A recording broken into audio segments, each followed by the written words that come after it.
నమస్తే. నమస్తే.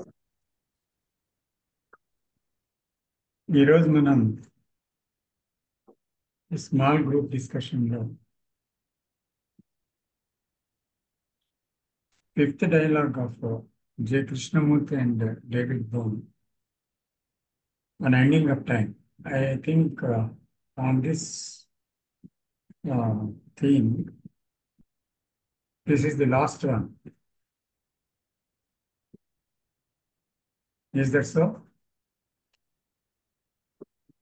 ఇంకా ఉన్నాయి అనుకుంటా కదా సార్, లేవా? ఆఖరి ఆ, dialogue. ఉన్నాయి సార్, ఇంకా ఉన్నాయి సార్. ఇంకా ఉన్నాయా? 15 సార్ మొత్తం. 15 డైలాగ్స్ ఉన్నాయండి. ఇదే థీమ్ మీద ఎన్ని ఉన్నాయి? దాదాపు 15 ఉన్నాయండి. ఎండింగ్ ఆఫ్ టైమ్ లో ఆ బుక్ ఒకటి వచ్చింది కదా, దానిలో 9 Ending of ఉన్నాయి. time మీద అవి కాకుండా వేరే ఇంకో 6 ఉన్నాయండి. నేను అన్నీ అడగటం లేదు. ఎండింగ్ ఆఫ్ టైం గురించి ఎన్ని ఉన్నాయని 9 ఉన్నాయండి. 9. ఓకే. అంటే ఫిఫ్త్ అంటే ఇంచుమించు మిడిల్ ఇది. ఇంకో 4 ఉన్నాయి. మిడిల్లో ఉన్నాం, కరెక్ట్.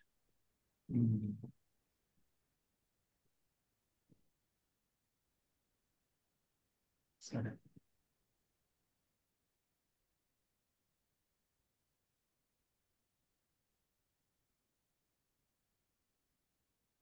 అనస గారు నమస్తే. నమస్తే సార్. వినే ఉంటారు మనకు అందరూ ఈ డైలాగ్ని. ఎస్ సార్, నేను ఒక 50 minutes విన్నాను సార్.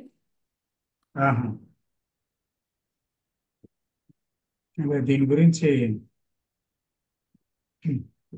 సంబడి దిగిన్.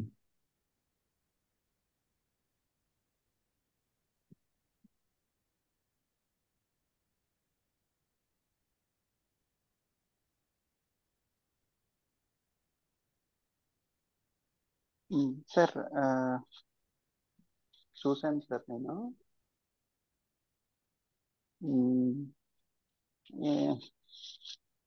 సారే యాక్చువల్గా వీడియోలో చెప్పండి మహేష్. డావిడ్ అతనితో మాట్లాడుతున్నప్పుడు సారే ఎక్కువగా క్వశ్చన్స్ వేసుకున్నారు సార్. కృష్ణమూర్తి గారే క్వశ్చన్స్, ఆయనే క్వశ్చన్స్ వేసుకున్నారు చాలా.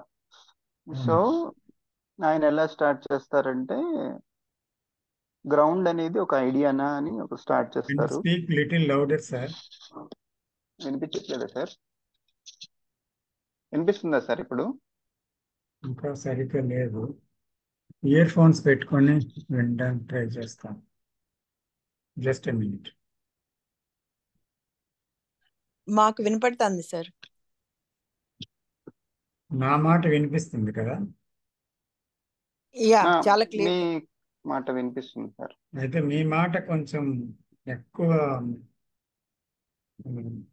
దగ్గరగా వచ్చి వింటున్నా కూడా ఎందుకో వేగ్గా ఉంది. ముఖ్యంగా మహేశ్వర్ గారు మాట్లాడినప్పుడు. ఇందాక విజయ్ గారు మీరు మాట్లాడినప్పుడు బాగానే వినిపించింది. I don't know why. So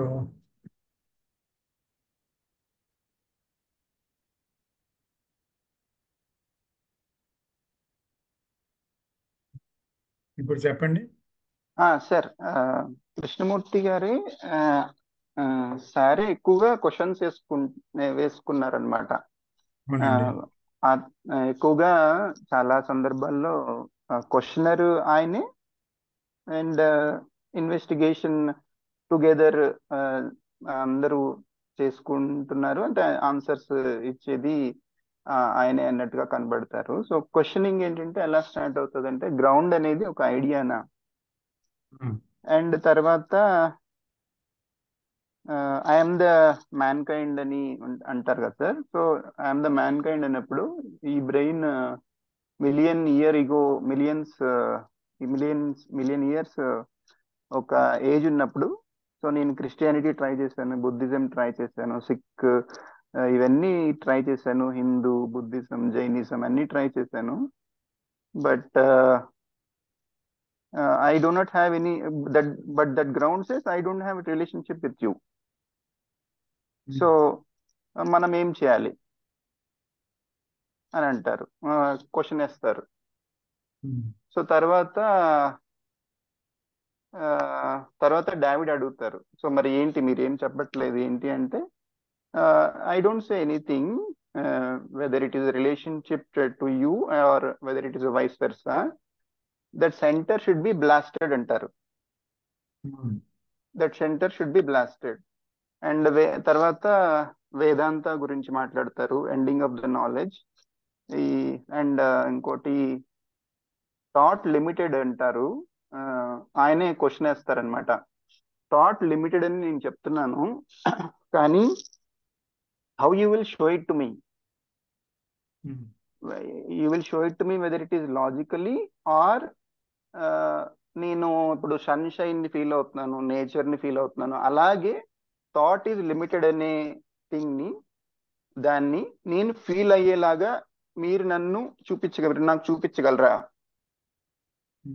thought is limited, thought is fear, thought is ego, thought is desire మీరు చెప్తున్నారు కానీ but I cannot feel it, can you show it to me అని ఆయనే అడుగుతారనమాట.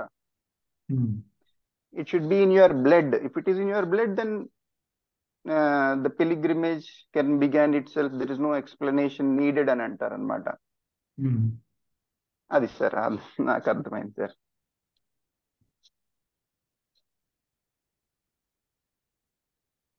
అండ్ ఇంకోటి సార్, ఇప్పుడు కొంతమంది ఎందుకులేండి సార్, ఇప్పుడు నేనే ఉన్నాను sir, I'm N ignorant man. ఇప్పుడు మీ దగ్గరికి వచ్చి సార్ ఇలా ప్రాబ్లం నాకు ఉంది, ఇలాగా జెలసీ ఈగో బాధపడుతున్నాను అని చెప్తే దెన్ మేబీ ఏదో ఇస్తారు, మీరు చూడండి ఇలాగా థాట్స్ ని చూడండి అంటారు. తర్వాత దెన్ మేబీ మీ దగ్గరకు వచ్చి సార్ బాగుంది సార్, చాలా హ్యాపీగా ఉంది, మీరు ఒక సొల్యూషన్ ఇచ్చారు, చాలా బాగుంది సార్ అని అంటాను నేను. And then I will not investigate further, I'm happy with that solution because I am an ignorant person. I will treat that whatever you have said, it is a solution. It is a solution to me. So sir, ఇక్కడ ఇప్పుడు నాకు God అంటే belief లేదు. So ఇక్కడ sir ఏం చెప్తున్నారంటే there is such thing called ground. He said it. There is some immensity.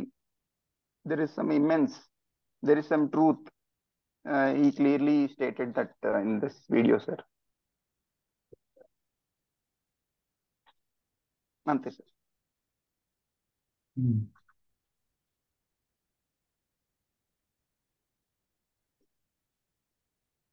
Yes, చెప్పండి.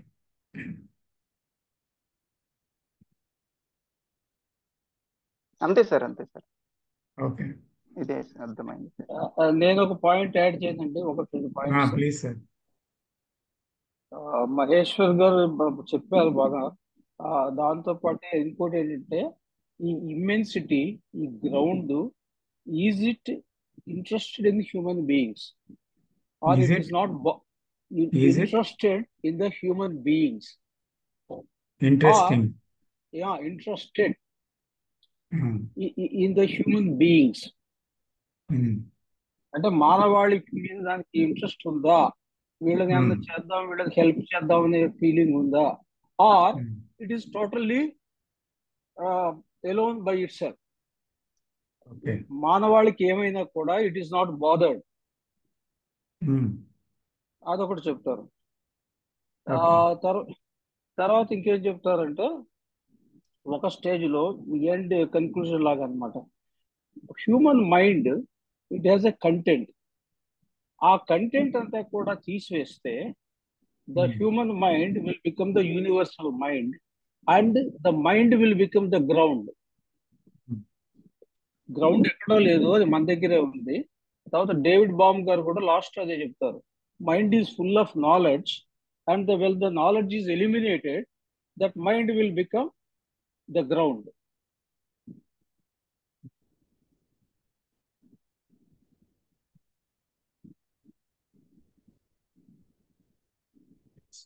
అంతే సార్, నా సైడ్ నుంచి అంతే.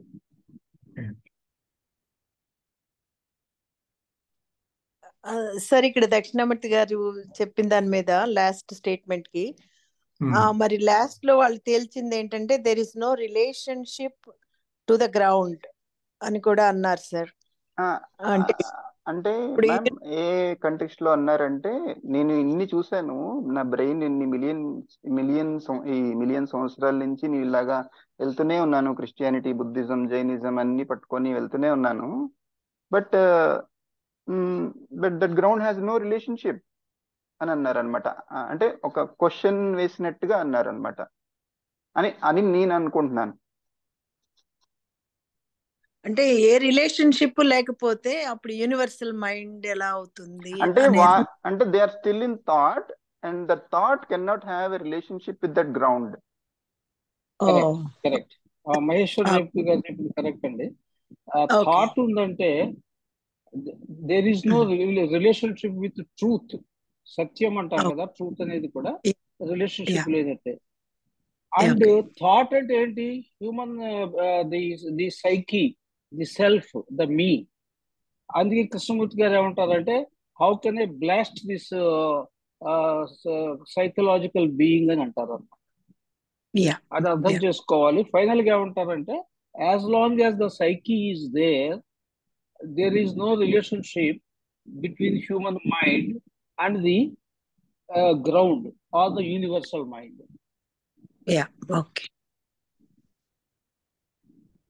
ఇక్కడ మెయిన్ గా అర్థం చేసుకోవాల్సింది ఏంటంటే, all philosophies, the Hinduism, the Buddhism, the Christianity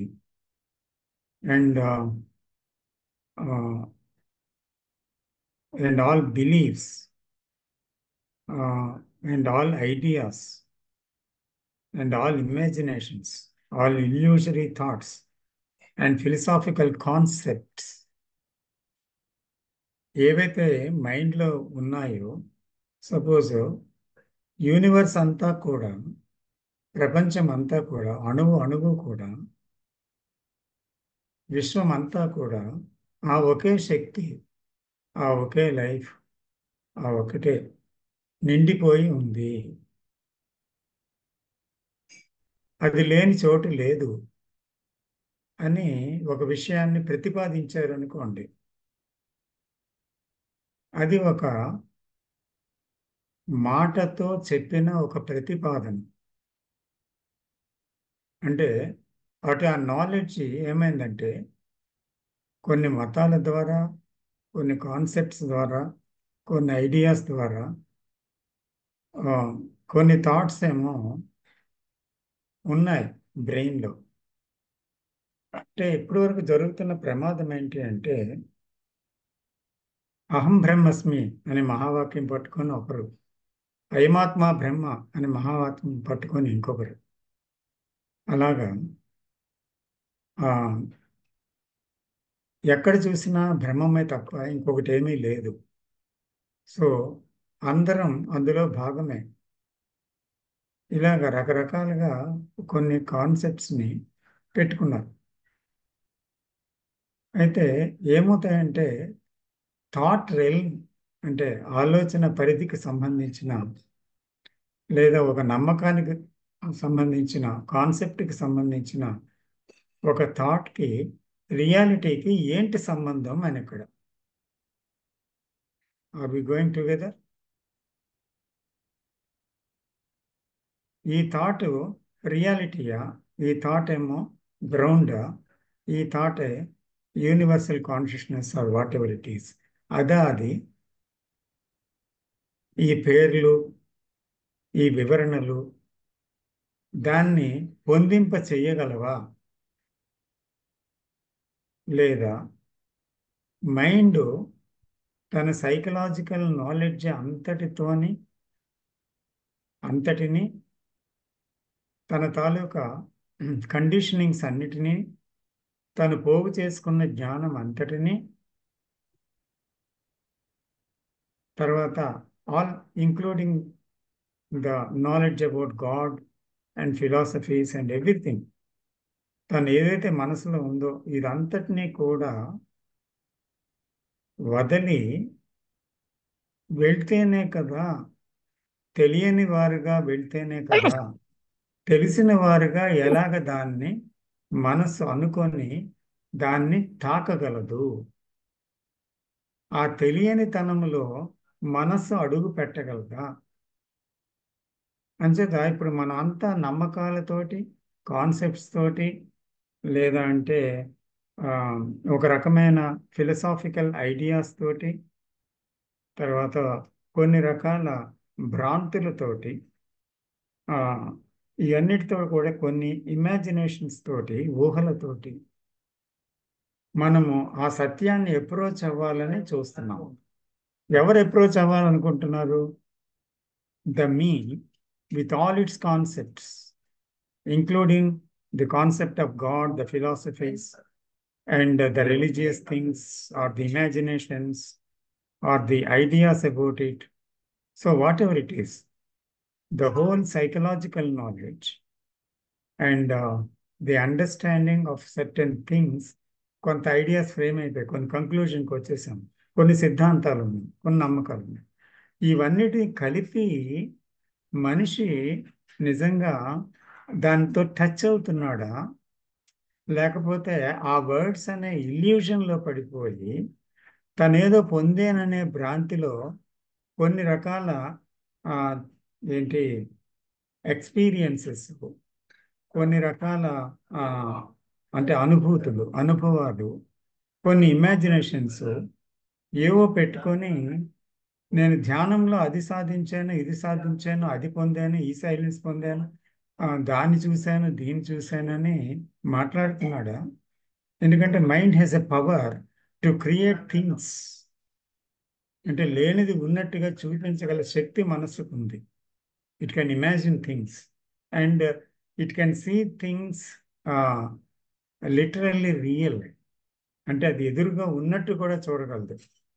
దీన్నే mental illusions and mental delusions అని ఉన్నాయి కొన్ని. So one can see Shiva or Christ or Lord Krishna before him talking to him, but is it reality? So you can hear voices of divine. Is it reality? He says it is a divine voice. So what is it? So అందుకని ఏమవుతుందంటే ఇక్కడ mind రియాలిటీని touch చేయాలి అని అనుకొని, ఆ రియాలిటీని పొందాలి అనుకొని, తెలిసిన తన జ్ఞానాన్ని విడిచిపెట్టకుండా ఆ జ్ఞానంతో నిబద్ధీకరణ చెంది ఆ నిబద్ధీకరణలోంచి సత్యాన్ని చూడాలనుకుంటుంది. ఇది సాధ్యమా అని అడుగుతున్నారు Krishnaji. Is it that? Krishnaji is pointing out.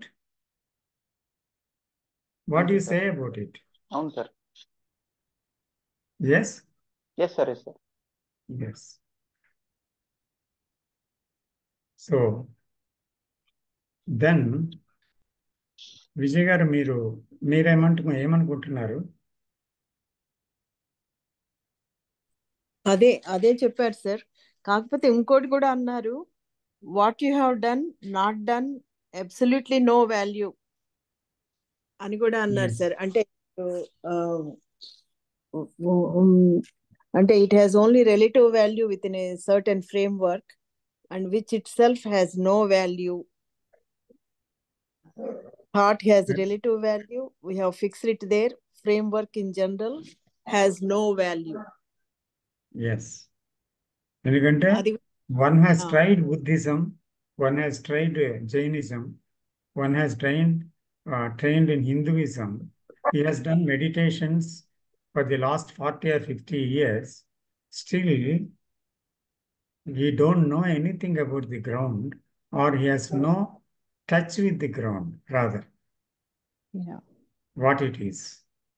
Because all ఏం చేసినా ఏది నమ్మినా ఎక్కడున్నాడు అని అడుగుతున్నారు. అది ఇప్పుడు వందల వేల సంవత్సరాలు, మిలియన్స్ ఆఫ్ ఇయర్స్ అయిపోయాయి మానవాళి ప్రారంభం అయిపోయి. సో ఇన్ని మతాల్లోని, ఇన్నిటిలోని సారాంశాల్లోని, అన్నిటిలోని ధ్యాన పద్ధతుల్లోని, నమ్మకాల్లోని, అన్నిటిలోని వెళ్ళాడు. అనేక టీచింగ్స్లోంచి వెళ్ళాడు. కానీ రియల్గా ఆ, తన నేను అనేటువంటి దాన్ని వదలగలిగాడా అని. అది అసలు ప్రశ్న. ఈ నేను పరిధిలోకే ఆ గ్రౌండ్ని లేకపోతే అన్నోన్ థింగ్ని, ఆ ట్రూత్ని, గాడ్ అనండి దేన్నైనా తీసుకొచ్చి ఆలోచిస్తున్నాడు ఈ నోన్ పరిధిలోకి. అది ఎలా వీలవుతుంది అని అడుగుతున్నారు. మొదటి నుంచి ఆఖరి వరకు అదే ప్రశ్న. అవును సార్, అంతేనా? అంతే సార్. ఫైనల్ గా ఒక మాట అన్నారు, whatever you have done on the earth has no meaning.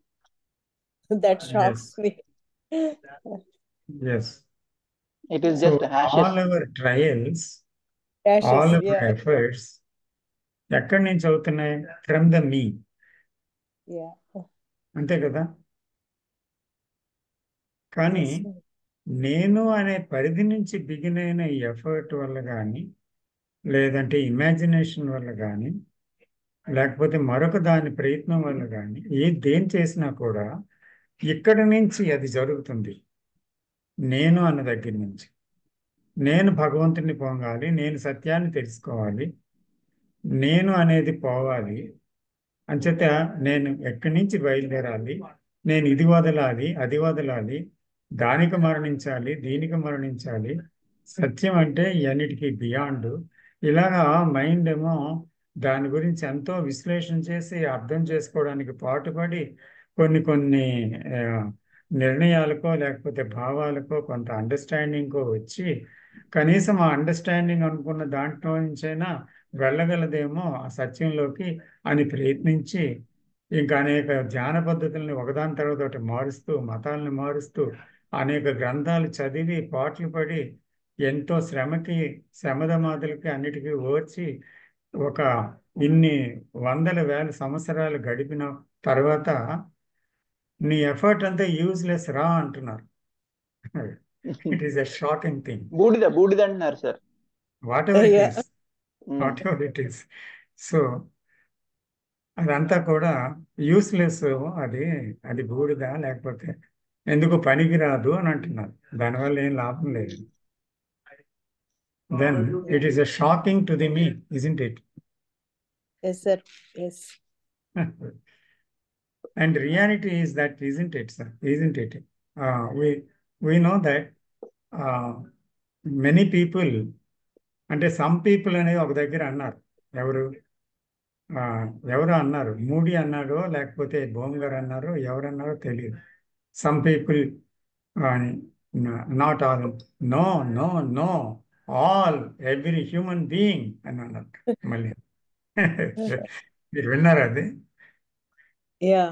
Yeah. It everybody, was, yeah, everybody. yeah, so really అందుకని shocking. ఏంటి, the monks, the seers and everybody అందరినీ కొట్టిపారేశారు ఆయన. ఎందుకంటే ఒక విషయం చూడండి, ఇక్కడ కొంతమంది మహర్షులు, కొంతమంది జ్ఞానులని చెప్పబడే వాళ్ళు అందరూ కూడా ఆ మీ సెంటర్ నుంచి ఆ భగవంతుని సాధిద్దామని ఒక ప్రయత్నం చేశారు. ఆఫ్ కోర్స్ అక్కడ కొన్ని స్థితుల్ని వాళ్ళు పొందారు, కాదు అని అంటం లేదు. ఇప్పుడు కృష్ణజీ గ్రౌండ్ గురించి చెప్తూ ఏమన్నారండి?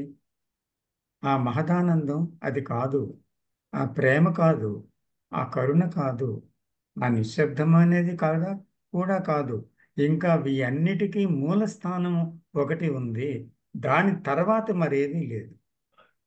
ఆ మూలాన్ని తాకేరా అంటున్నారు. అంచేత ఆ కొండ శిఖరాగ్రానికి చేరుకునే ముందు అది, దాని తర్వాత మరి లేదు శిఖరాగ్రం అంటే. ఈ లోపట ఆ కొండ మీద చాలా మజిలీలు ఉన్నాయి. కాబట్టి మహర్షులు, మునులు అనేవారు, లేకపోతే సిద్ధాంతరీకరించే వాళ్ళు, లేదంటే గొప్ప మతకర్తలు, ఇటువంటి వాళ్ళందరూ కూడా ఒక్కొక్క స్థానంలో ఉండొచ్చు ఆ కొండ మీద. కానీ ఆయన మాట్లాడుతున్నది వేరు. ఏంటి మాట్లాడుతున్నారు? చివరికి ఉండేటువంటి ఆ గమ్యములో ఉండేటువంటి ఆ విషయం ఏమై ఉంటుంది అని తెలియాలి అని అంటే ఒక విషయం చెప్పారు అక్కడ. జాగ్రత్తగా మనం పరిశీలిస్తే ఆ విషయాన్ని, there is the other and other shore of that river. There is that other and other shore. So ఈ షోర్కి ఆ షోర్కి మధ్యని ఒక బోట్ ఉంది అనుకుంటున్నాం మనం. ఆ బోట్ మీద ప్రయాణం చేసి అదర్ షోర్కి వెళ్దాం అనుకుంటున్నాం. అదే ఎఫర్ట్ అనండి, సాధన అనండి, లేకపోతే పుస్తక పఠనం అనండి, లేకపోతే అన్ని రకాల ఉపనిషత్తులు, లేదంటే భగవద్గీత, లేకపోతే ఖురాను, లేకపోతే శాస్త్రీయ గ్రంథాలు, మహాత్ముల మాటలు, తర్వాత సిద్ధాంతాలు, ఇవన్నీ అనండి ఆ బోటు. ఆ బోటు మీద ఎక్కి ప్రయాణం చేయడం అనేది మీరు అనుకుంటే బోట్ లేదురా అంటున్నారు. There is no boat at all, లేదు అంటున్నారు. కానీ అక్కడికి ఈత కొట్టడం కూడా సాధ్యం కాదన్నారు. కొన్ని బోట్ లేకపోతే నేను ఈత నేర్చుకొని వెళ్తానంటే. So there is no swimming అన్నారు. సో సంహౌ అంటే అక్కడ సడన్గా అక్కడ ఉండాలి నువ్వు. అంటే ఇది లిప్త మాత్రములో జ్ఞానం అనేది సంభవించే విషయము అనేది ప్రతిపాదన అన్నమాట. లిప్త మాత్రం, ఇట్ ఈస్ సో సింపుల్. అంటే it is so immediate, so simple, so instant. అర్థమైందా? ఎవరికి సార్? వితౌట్ నో కాన్ఫ్లిక్ట్ ఉండే వాళ్ళకా? అదే అదే వద్దాం, దాంట్లోకి వద్దాం. ఓకే. ఇక్కడ ఒక మంచి పురాణాల్లోకి వెళ్తే ఒక మంచి కథ ఉంది. అష్టావక్ర మహాముని అనే ఒక ముని ఉండేవాడు. అష్టావక్ర అతను మహాముని. ఓకే అష్టావక్ర మహాముని. Okay okay. తర్వాత జనకుడు అనేటువంటి ఒక చక్రవర్తి ఉండేవాడు. ఈ చక్రవర్తి మంచి సీరియస్ సీకర్ అన్నమాట. అయితే ఆయన అందరితోటి, ఎంతమంది ఫిలాసఫర్స్ తోటి మాట్లాడేవాడు. ఏంటంటే he is a lover of truth, is passionate to truth. ఎంత ప్యాషన్ అంటే అది ఇంకా అంతు పట్టలేని ఒక నది తన పూర్తి స్థాయిలో ప్రవహించినప్పుడు ఒడ్డుల్ని కూడా కలిపేసుకొని వెళ్ళిపోతుంటుంది, పూర్తిగా పొంగిపోయి. అంత ప్యాషన్ అన్నమాట అతనికి. ఇప్పుడు ఎక్కడ నాకు సత్యాన్ని చూపించగలవా అని ప్రతి ఒక్కరిని అడిగేవాడు, ప్రతి మునిని, ప్రతి జ్ఞానిని. ఇప్పుడు ఇక్కడే నాకు సత్యాన్ని చూపించగలవా అందరినీ అడిగేవాడు. మహాప్రభు నా వల్ల కాదు. ఎందుకంటే అవుతుందని చెప్పి ఏదైనా చేస్తే ఆయన విధించే శిక్ష శిరోఖండనం. అందువల్ల భయపడి ప్రతి ఒక్కరూను అలాగే మాకు తెలియదు, కొన్ని సాధనలు ఉన్నాయి, కొన్ని సిద్ధాంతాలు ఉన్నాయి, కొంత ప్రయాణం ఉంది, తప్పకుండా మీరు దాన్ని చేరుకోగలరు ప్రభు. అవన్నీ నాకు అది వరకే తెలుసు, మీరు బోధించవలసిన అవసరం లేదు, నాకు అన్నీ అవసరం. నేను ఇప్పుడు ఏమనుకున్నా అంటే ఈ క్షణమే నేను ఆ సత్యాన్ని కనుగొనాలి, మీరు చెప్పగలరా? అర్థమవుతుందా? అంటే అందరూ చేతులు ఎత్తేసిన తర్వాత ఆయన చెప్తాడు, అష్టావక్ర మహాముని చెయ్యెత్తాడు. అంటే అప్పుడు మహారాజే దిగి ఆయన దగ్గరికి వచ్చి, మహాముని నాకు ఏదైనా అటువంటిది ప్రసాదించగలరని అనిపించింది, మీరు చేయొత్తుగానే ఇస్తారంటే అది మీకు జరుగుతుంది.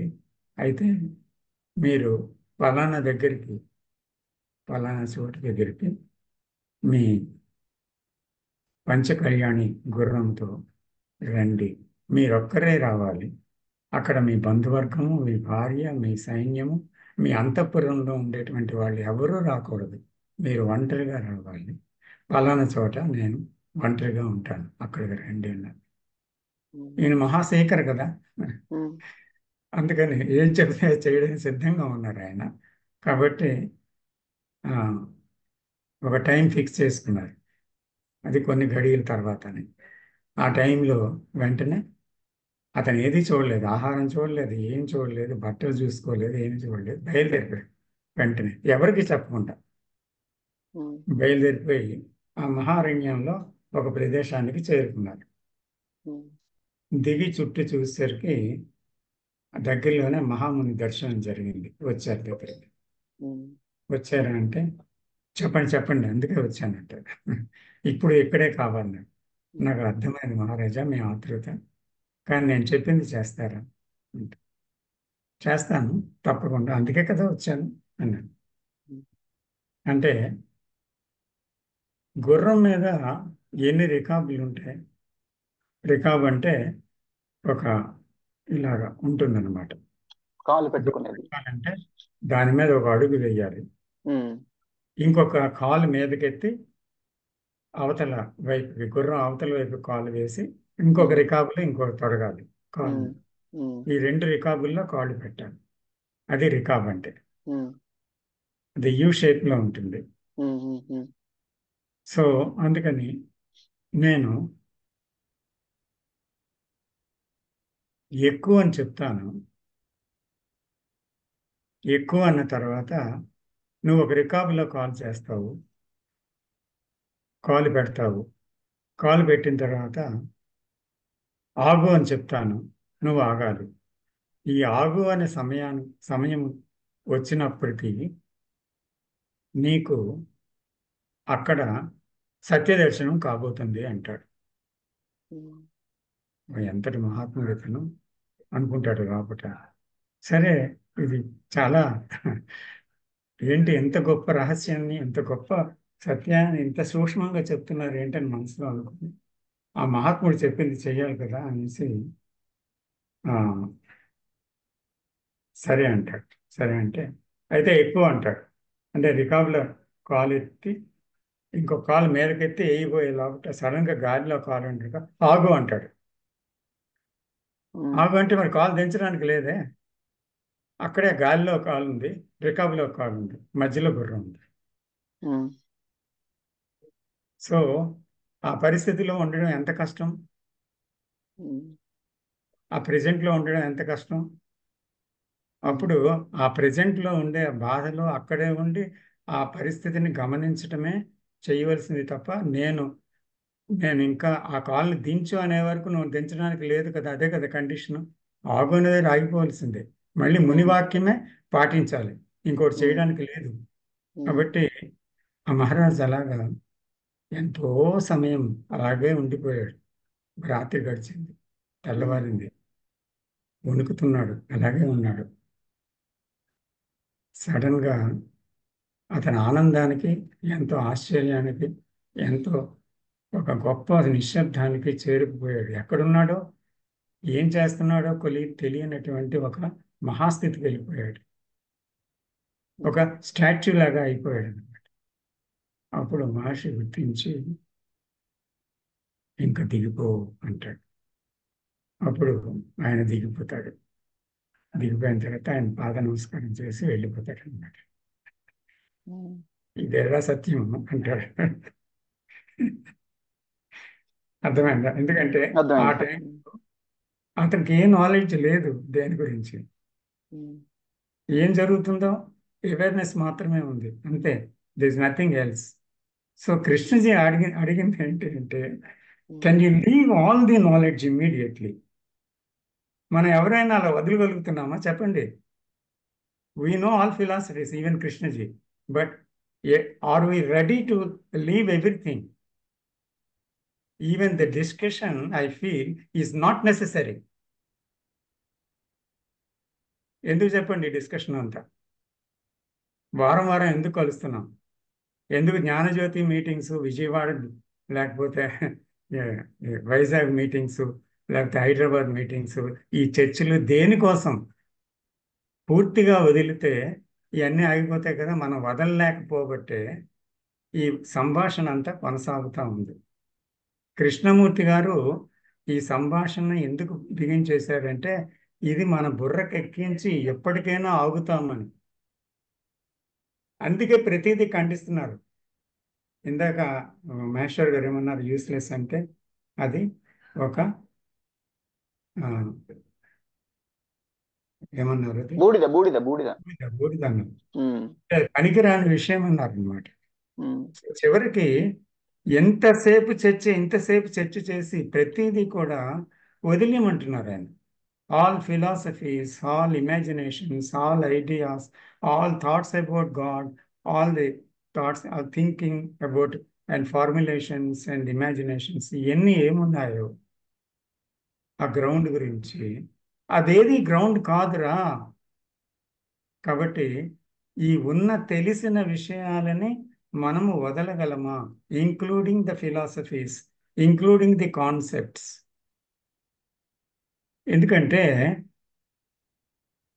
ఇప్పుడు చూడండి, చాలా మంది ఇప్పుడు గురువులుగా చలామణి అవుతున్న వాళ్ళు చాలా మంది, how they speak you listen, you listen from the beginning to the end. So అందులో మన బుర్రకి ఆ ట్రూత్ తాలూకు గొప్పతనాన్ని చాలా చోట్ల వివరిస్తుంటారు, ప్రమాణాలు ఎన్నో తీసుకుంటారు. అయితే ఈ ప్రమాణ పర్యాలోచనతోటి, సిద్ధాంతాలను అంగీకరించడంతో, నమ్మకాలతోటి కొనసాగడం వల్ల మానవ జీవితంలో ఎన్నో మార్పులు జరిగి చివరికి సుగుణము నుంచి దుర్గుణాన్ని వదిలి సుగుణాన్ని పొందగలడు. సుగుణం అంటే ఏమంటున్నారంటే ఆయన ది హోల్ అంటున్నారు Krishnaji. So what ever name he gives, okay. అయితే అక్కడ ఏమవుతుంది, హోల్ అంటే ఏంటి? ఒక దగ్గర ఏమన్నారు, ఎవరైతే దేన్ని గ్రౌండ్ని తాకుతారో ఇంకా వాళ్ళకి ఇంకా మిగిలి ఉన్నది ఏంటి అంటే పూర్తిగా ఉన్నదంతా కూడా భస్మం అయిపోతుంది, బూడిద అయిపోతుంది దాన్ని తాకితే. ఇట్ ఈస్ ఎ ఫ్లేమ్ అన్నమాట, ఇంకా ఏది మిగల్చదు అది. సో కాబట్టి దాన్ని మళ్ళీ దొరకబుచ్చుకోవాలి, దాన్ని సాధించాలి అని నేను చేసిన ఇన్ని ప్రయత్నాలు కూడా ఆఖరికి ఆ గ్రౌండ్ భగవంతుడనే పేరుతో వెళ్ళే ప్రయత్నం కూడా నిష్ఫలమే ఇస్తుంది. కాబట్టి ఇక్కడ తనకు తెలిసిన జ్ఞానం అంతటితో కలిపి వదలగలిగితేనే తప్ప అప్పుడు వచ్చేటువంటి ఆ శూన్యతలోంచి, ఆ హోల్నెస్లోంచి మాత్రమే ఆ గ్రౌండ్ టచ్ అవుతుంది. అంతేగాని నేను టచ్ చేస్తానని కానీ, నేను సాధన చేస్తున్నానని కానీ, నేను ఇంత మారిపోయానని కానీ ఏం చెప్పినా ఆ గ్రౌండ్ దానికి ఎస్ఆర్ అందు ఏం చెప్తుందంటే నో నో అంటుంది. ఎందుకు అంటుంది? ఎందుకంటే ఇంకా నువ్వు ఉన్నావు అక్కడ. అంటే నీ శేషం ఏమాత్రం ఉన్నా కూడా అది వీలు కాదు. అంచేత నేను అనే దాన్ని యొక్క శేషరహితంగా దాన్ని విసర్జించడం అనేది ఏమిటి? ఇదే ముఖ్యమైన ప్రశ్న. ఎందుకంటే ఆ గ్రౌండ్ని గురించి ఏం మాట్లాడగలరు? ఎవరైనా మాట్లాడితే అది గ్రౌండా? దట్ అల్టిమేట్ గురించి ఎవరు ఏం మాట్లాడగలరు? మాట్లాడితే అది అల్టిమేట్. సో ఏ మాట లేనా కూడా, ఏ వర్ణనైనా కూడా అది కాదు, అది ఏది కాదు. కాబట్టి ఈ అన్నిటితోటి నిండినటువంటి నేను ఏదైతే ఉందో ఆ నేను తనకు తెలిసిన ప్రతిదాన్ని, ప్రతి విషయాన్ని వదిలిపోగలదా అంటే ఐ మీన్ కృష్ణ ఏమంటున్నారంటే ద సైకలాజికల్ ఇన్బిల్ట్ అంటాను. అంటే దాని తాలూకా కంటెంట్ ఏదైతే ఉందో, దాని తాలూకా ఏది లిమిటేషన్స్ ఏవైతే ఉన్నాయో, దాని థింకింగ్ ప్రాసెస్ ఏదైతే ఉందో, దాని సైకలాజికల్ కాన్సెప్ట్స్ ఇవన్నీ ఎలా ఫార్మ్ అయ్యి దాంట్లో నిలబడి ఉన్నాయో, ఇలా తెలిసిన విషయాన్ని అంతటినీ వదులుకోగలిగినటువంటి ఒక స్థితి. ఈ స్థితి ఎలాగ వదులుకోగలము అనేటువంటిది ఒక మానవుడికి నువ్వు ఎలా చెప్తావు? నేను ఒక మానవుడిని, సాధారణ మానవుడిని, ఇవన్నీ వదులుకోమని ఎలాగ నువ్వు చెప్పగలవు? ఇవన్నీ లేకుండా ఉండమని ఎలా చెప్పగలవు అనేది ఒక ప్రశ్నగా మిగిల్చారు అతను. హౌ కెన్ యూ కమ్యూనికేట్ అంటే ఒక సీరియస్ మైండ్ ఇది అది అన్నారు. అంటే సీరియస్ మైండ్, సీరియస్ క్వశ్చన్ అనేవి ఉండొచ్చు, కానీ అంత ఆ సీరియస్నెస్ అనేటువంటిది, లేకపోతే నాకు ఇది ఉండాలి, అది ఉండాలి, ఆ క్వాలిఫికేషన్ ఉండాలి అనే మాటలు మనం చాలా వాడాం. అయితే ఇంకేదైనా ఆ మనిషి మారడానికి ఏదైనా చేయగలమా అంటే అక్కడ ఈ తపన ఒకటి వెనకాతలు కనిపిస్తుంది. ఏమంటే మనిషికి ఈ విషయాన్ని ఎలా తెలియపరచడం. ఎందుకంటే కాలం ద్వారా మనిషి వేల సంవత్సరాలు అనేక మతాలు, అనేక సిద్ధాంతాలు, అనేక సాధనల ద్వారా ప్రయాణం చేసి చేసి చివరికి హింసతో, ఆ, కఠినత్వంతో, తర్వాత ఒక రకమైన కుటిలత్వంతో, ఒక భయముతో, ఘర్షణతో, దుఃఖంతో జీవిస్తున్నాడు ఈనాటికి కూడా. అంటే ఇన్ని వేల సంవత్సరాల బట్టి ఎంతో మంది మహర్షులు వచ్చారు, ఎంతో మంది మతకర్తలు వచ్చారు, ఎంతో మంది మహాపురుషులు వచ్చారు, ఎన్నో గ్రంథాలు వెలువడ్డాయి, ఎన్నో శాస్త్రాలు వెలువడ్డాయి. అందులో అన్నీ ఉన్నాయి. పురాణాలతో కాక ఆ, ఎన్నో మతపరమైన ఒక గొప్ప విషయాలు, తర్వాత ఆ, ఏది ద్వైత అద్వైత ఆ, సిద్ధాంతాలు, ఇలాగా ఎన్నెన్నో వచ్చాయి. అలాగే ఉపనిషత్తులు వచ్చాయి మంచి అద్వైత జ్ఞానాన్ని ప్రసాదించడానికి. ఈ ఇన్ని ఉన్నా కూడా ఎందుకు మార్పు రాలేదు? ఇది అతని బాధ. సో కాబట్టి ఈ ప్రయాణము ఇంకా ఎంతకాలం, ఎన్ని వేల సంవత్సరాలు మానవుడు చేద్దాం అనుకుంటున్నాడు? కాలంలో ఇది సాధ్యమవుతుందా? అది జరిగితే వెంటనే జరగాలి. అంటే వెంటనే వదులుకోగలగాలి, ఏ క్షణమైనా వదులుకోగలగాలి, లేకపోతే వదలలేకపోవడం ఉంటుంది అంతే. కానీ ఈ కొనసాగింపు ఇంకా ఎన్నాళ్ళు అనేది అతని తీవ్రమైన బాధ. ఆ బాధ సత్యానికి చెందిన బాధ. ఇది జనరల్గా జరిగిన సంభాషణ.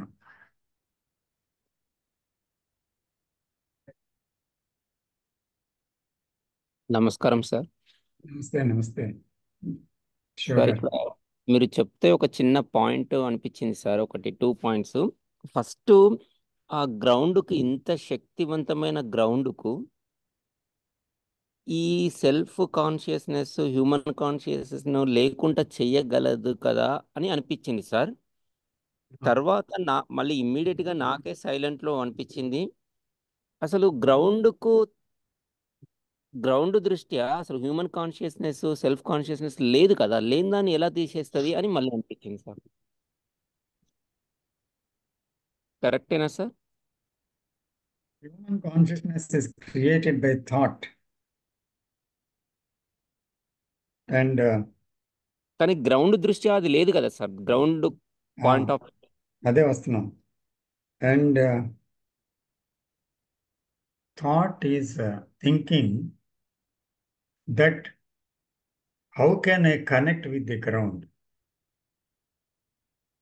And ground says there is no connection. ఈ డైలాగ్లో జాగ్రత్తగా చూస్తే మనకు కనిపిస్తుంది. అవును sir. And the ground says there is no connection, there is no relationship అంటుందన్నమాట. ఎందుకు? ప్రేమను ప్రేమ మాత్రమే అర్థం చేసుకోగలదు.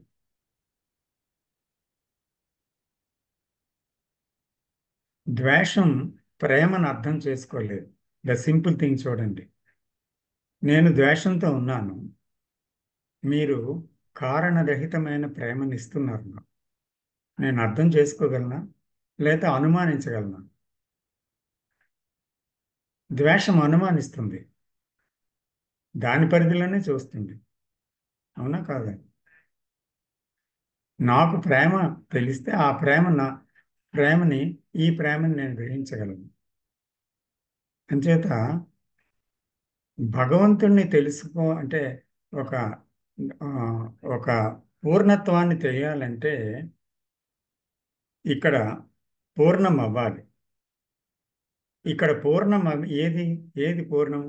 ఖండన విభజన కూడి ముక్కముక్కలైపోయిన సెల్ఫ్ సంపూర్ణం అవ్వాలి. ఇక్కడ తన జ్ఞానాన్ని విడిచిపెట్టినప్పుడే, నేననే అహాన్ని పూర్తిగా వదిలినప్పుడే, ఆ భావాన్ని వదిలినప్పుడే, ఐడెంటిఫికేషన్స్ విత్ ది నోన్ వదిలినప్పుడే ఆ పూర్ణత్వం అనేది సిద్ధిస్తే ఆ పూర్ణత్వమే ఆ పూర్ణత్వాన్ని తెలుసుకోగలుగుతుంది. Otherwise how is it possible? నేను నా పరిధిలో ఉండి ఆ భగవంతుని గురించి చింతిస్తే అది ఎలా వీలవుతుంది?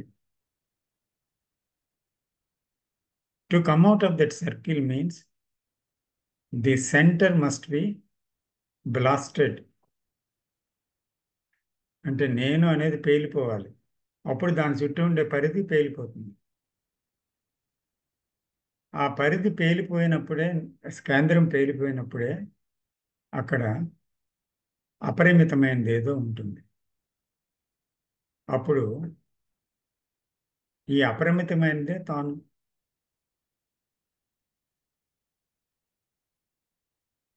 అప్పుడు గ్రౌండే మైండ్. చివరికి అదే కదా వచ్చింది. అర్థమైందా?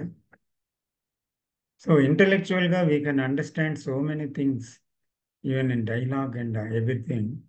It appears that we understood very closely about that many times, but it is not it. ఎందుకంటే until and the self has gone completely unconditionally free, there is no possibility of meeting the ground and becoming the ground. There is no possibility. మనకి ఎన్ని తెలిసినా, even A to Z Krishnamurthy philosophy మాట్లాడినా, Z to A మళ్ళీ చెప్పినా, Buddha philosophy చెప్పినా, అనర్గళంగా మాట్లాడే విషయం ఉన్నా ఈ మాటలు ఎందుకు పనికిరావు? మన అండర్స్టాండింగ్ ఎందుకు పనికిరాదు? ఎందుకంటే చూడండి, ఎంత అండర్స్టాండింగ్ ఉన్నా ఫ్యామిలీ రిలేషన్షిప్లో ఒక్కొక్కసారి ఏం జరుగుతుంది మనలో. ఒకసారి నిజాయితీగా ఒప్పుకోండి, ఏమవుతుంది మనలో? సెల్ఫ్ ఎక్కడో దగ్గర కాన్ఫ్లిక్ట్ వస్తుందా లేదా? ఎస్ సార్, మనం ఏదో నో కాన్ఫ్లిక్ట్ స్టేట్ లో మనం ఉంటున్నాం అనుకుంటాము, కానీ బట్ లేదు, లేదు, లేదనే లేదు, విషయం లేదు. మనకి ప్రతిదినం అది చూపిస్తుంది మనకి. అవును, లెగడంతోనే చూపిస్తుంది, మనం నిద్ర మనం లేవడంతోనే. చూస్తున్నాం దాన్ని. సో ఎంత మనం మాట్లాడుకున్నా అది మనం చూడగలుగుతున్నాం, ఆ లిమిటేషన్స్ చూడగలుగుతున్నాం. అంటే ఏంటి? మనకి ఎంత అర్థమైన విషయం కూడా తెలుసుకున్నంత మాత్రాన, అర్థమైనంత మాత్రాన అన్నీ వదిలిపోలేదు మనల్ని.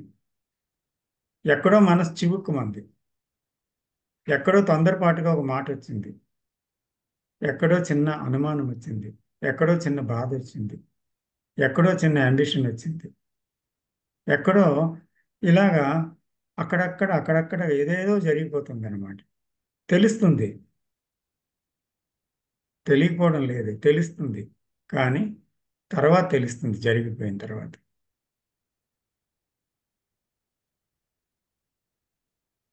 అందుచేత మనం గట్టిగా తెలుసుకోవాల్సింది ఏంటి అంటే, ఇక్కడ గమనం అంటే దర్శనం అంతే మనం చేయవలసిందల్లా. అంతేగాని ఫిలసాఫికల్ వ్యూలో ఎంత బాగా చెప్పగలుగుతున్నామో, ఎంత బాగా అర్థం చేసుకోగలుగుతున్నాము, ఎంత బాగా తెలుస్తుంది మనకి అనేది ముఖ్యమే కాదు అసలు. అయితే మనం కలుసుకొని మాట్లాడడం వల్ల ఉపయోగం ఏంటి అంటే, మనందరం ఇంట్రెస్టెడ్గా ఈ విషయంలో ఉన్నాం కనుక ఒక చర్చ లాగా సాగుతుంది, ఇది ఒక అవగాహన లాగా వెళ్తుంది కొంతసేపు. మేబీ మేమంతా కృష్ణమూర్తి గారిని బాగా అడ్మైర్ చేస్తున్నామేమో సార్.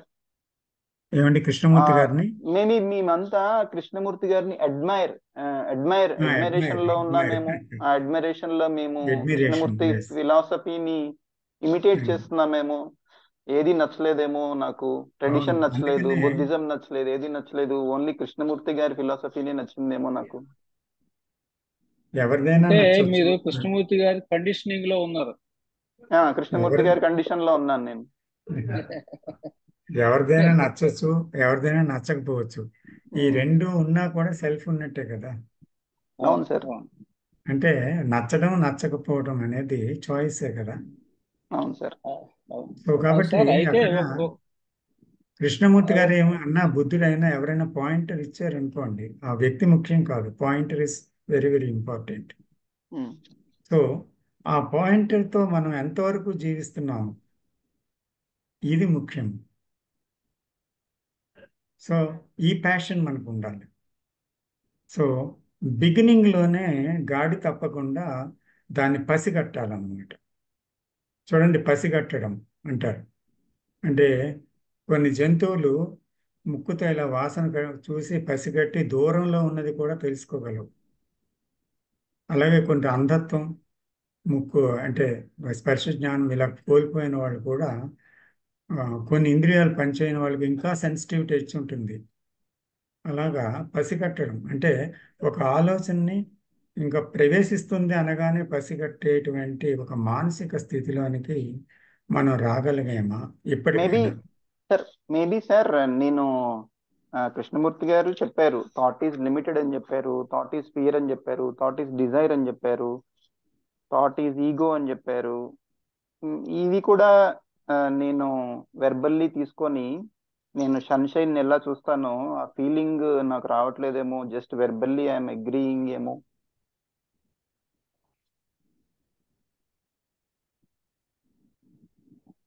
ఇక్కడ విజయ్ గారు మాట అన్నారు, ఏదో స్టేట్ వివరించారు నాకు ఇందాక. ఏంటమ్మా అది?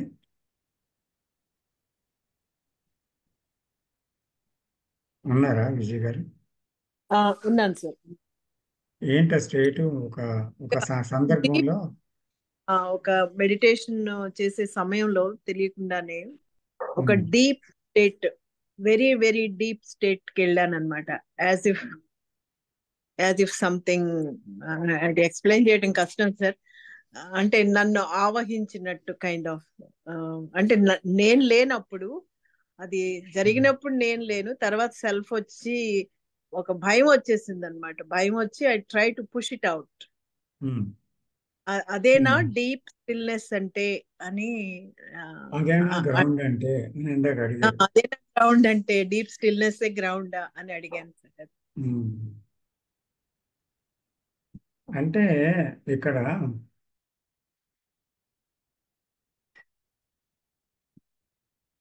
నా అనుభవం ఒకటి చెప్తాను, వినండి. అదేంటంటే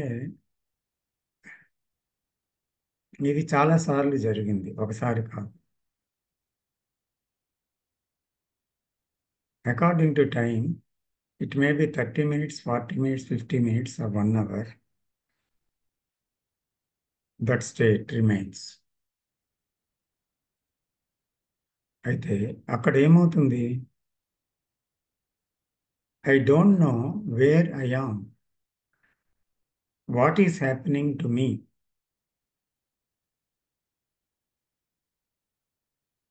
And what is the time? I don't know all that. The body becomes very, very rigid, like a stick, can't move. There is no movement. Not only the eyeballs or the nose or mouth, but the whole body becomes very stiff, no movement. And in some states, it is very loose, like a dead body. And there is an energy which completely occupies every cell of the body, and that Yeah, I feel that some surgery is going in my brain, literally,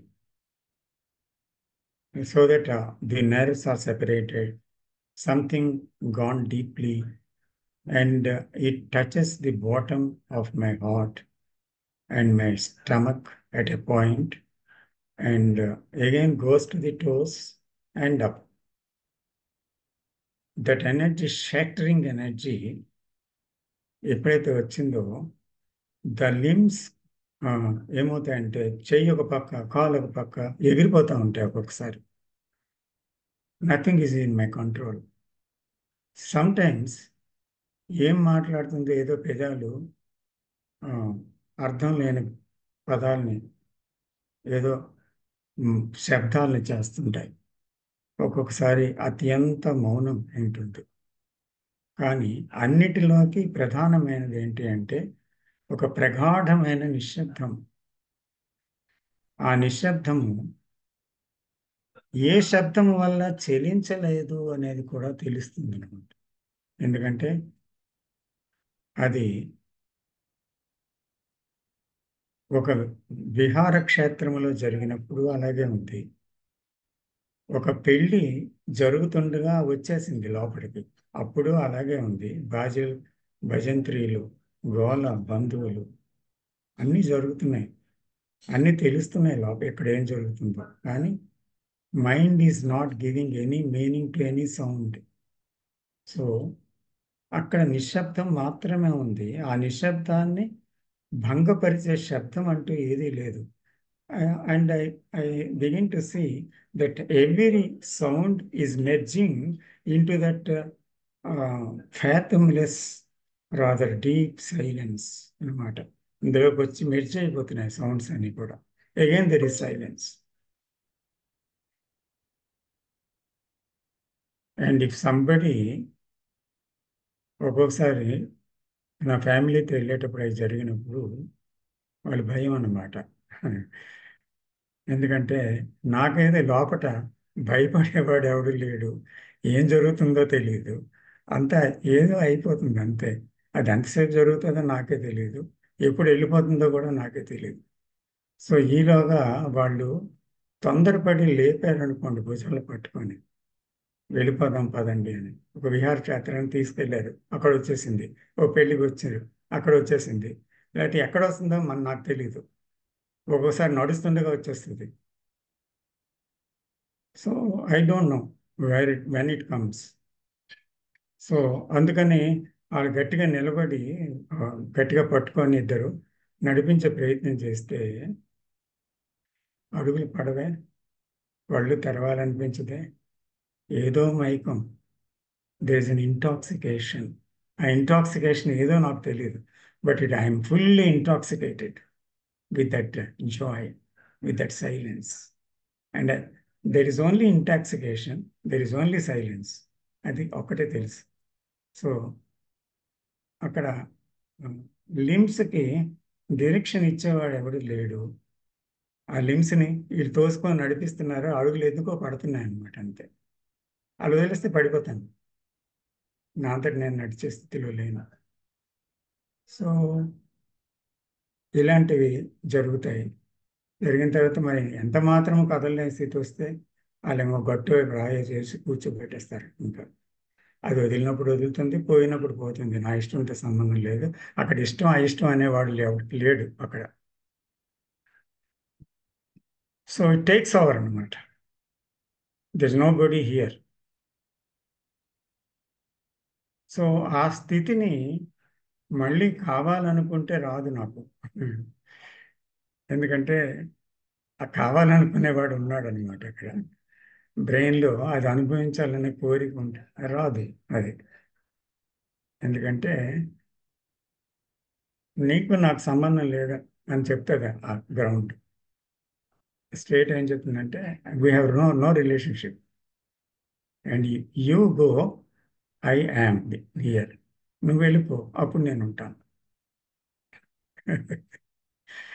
అంతేగాని నువ్వు రా అని పిలిస్తే అక్కడ నువ్వు ఉన్నావు కాబట్టి నేను రాలేను. అంచేత ఇలా ఉంటుందన్నమాట state. So I don't know where I am, ఇప్పటికీ కూడా నాకు తెలియదు అది. I don't name it even, and I don't recall it, because I know it happens. There is no voluntarily doing about anything about it.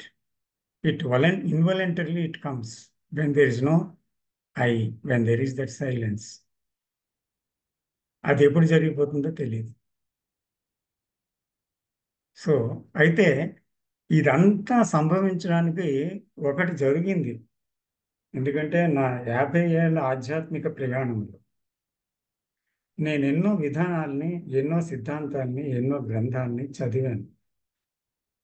అదంతా బూడిద అని కృష్ణమూర్తి గారు దగ్గరికి వచ్చాక తెలిసింది. ఎందుకంటే దాంట్లో నేను యాస్ట్రల్ ఎక్స్పీరియన్సెస్ కానీ, మిస్టికల్ ఎక్స్పీరియన్సెస్ కానీ పొందాను. కానీ అవి దానివల్ల ఏమీ జరగలేదు. నాకు ఒక వింత అనుభూతి, అనుభవం అంతే. కానీ అహం పోలేదు, భయం పోలేదు, అటాచ్మెంట్ పోలేదు, ఏది పోలేదు. సో ఎందుకంటారా ఎక్స్పీరియన్సెస్ అనవసరం కదా? Why all these experiences, mystical or otherwise? So they are useless. అంటే కృష్ణమూర్తి గారు చెప్పింది చదువుతుంటే ఎస్ ఇట్ ఈస్ అనిపించింది నిజంగా. ఎందుకంటే I had gone through all them what he has written. అందుకని ఇది కాదు, ఇది కాదు, ఇది కాదు. ఎందుకని when I heard his first talk in Vasant Vihar, I came to know, yes, what he is saying is the essence, the truth, the ground, and the beauty of it. ఇదే ఆయన చెప్పింది అని అప్పుడు అర్థమైంది నాకు, ఒక్క టాక్ విన్న తర్వాత. Then I left all the things. తెలిసి అప్పుడు ఇదేంటి అని పట్టుకొని చూడడం మొదలుపెట్టిన తర్వాత ఆ నేను ఎప్పుడు కరుగుతుందో అప్పుడు అది వస్తుంది అని మాత్రం నాకు తెలుసు. ఇప్పుడు తెలుసు నేను అనేది పూర్తిగా ఎప్పుడు ఆగిపోతుందో ఆ క్షణమే నేను పిలవకుండా అది వస్తుంది, నేను తలవకుండా అది వస్తుంది, నేను ఆ అనకుండా అది ఊ అనకుండా వస్తుంది అని తెలుసు నాకు. అదే ఆనందం. అయితే దాని గురించి ప్రయత్నిస్తే అది రాదని తెలుసు, దాని గురించి అర్థం చేసుకుంటే అది తెలియబడదని తెలుసు. కాబట్టి వదలవలసింది వదిలితే అన్నీ తెలుస్తాయని. అందుకే ఫ్యామిలీలో ఉండి నేను ఫ్యామిలీలో లేని వాడిని. I just see what is happening, that's all. నేను పైకి పూసుకోనేది అర్థమైందా, వదిలేస్తాను అంతే. Just I watch but I attend things, but I attend only, that's all. Not for any result, expecting any result or anything like that. Somebody, to my servant maid or to my family members or anybody like that, if they feel trouble, ఇమీడియట్గా దాన్ని ఎలా deal చేయాలో సైకలాజికల్గా కానీ, మందులతో కానీ, ఎలాగైనా మానసిక మాటలతో కానీ, అది స్పాంటేనియస్గా ఏం చేయాలో చేయాలనిపిస్తుంది, చేస్తాను, I deal. But I don't expect any result. చేయకుండా ఉండలేను. ఐ అటెండ్ టు థింగ్స్ అంతే. ఆ తర్వాత ఆ విషయం ఉండదు. సో అందుకని ఏమవుద్దంటే ఇవన్నీ జరుగుతూ ఉంటాయి, గమనిస్తుంటాం, అని అది మనసుని గాయపరచలేకుండా, బాధ పెట్టకుండా ఉండటం వల్ల ఏమైందంటే ఈ ఖాళీ అనేది సహజంగా జరుగుతుంది మనసులో. ఇది లేకపోవడం, ఈ సహజమైన ఖాళీ రాగానే అది ఆక్రమించేసుకుంటుంది కంప్లీట్గా. It envelopes me, enters ఫోర్సిబుల్లీ into mu. I'm helpless అంతే, బికాజ్ ఐఎమ్ నాట్ దేర్. అంచేత దిస్ హ్యాపెన్స్ అమ్మా. ఎందుకంటే నేను ఇదంతా ఎందుకు చెప్తున్నానంటే నా గురించి మీకు తెలియాలని కాదు, క్షమించండి. నేను ఈరోజు చెప్పాలని అనుకోలేదు, ఎందుకు చెప్తున్నానో కూడా నాకు తెలియదు. I don't know at all. But whatever it is, ఏదో చెప్పేశాను, అయిపోయింది. So let us continue. No more discussion about it. Sir one question sir. చెప్పండి. సార్ సైలెన్స్ వచ్చిన తర్వాత మ్మ్. సరే సార్, నేను ఇప్పుడు ఒక ordinary man. So so I realised, అంటే I just began my pilgrimage, start చేశాను.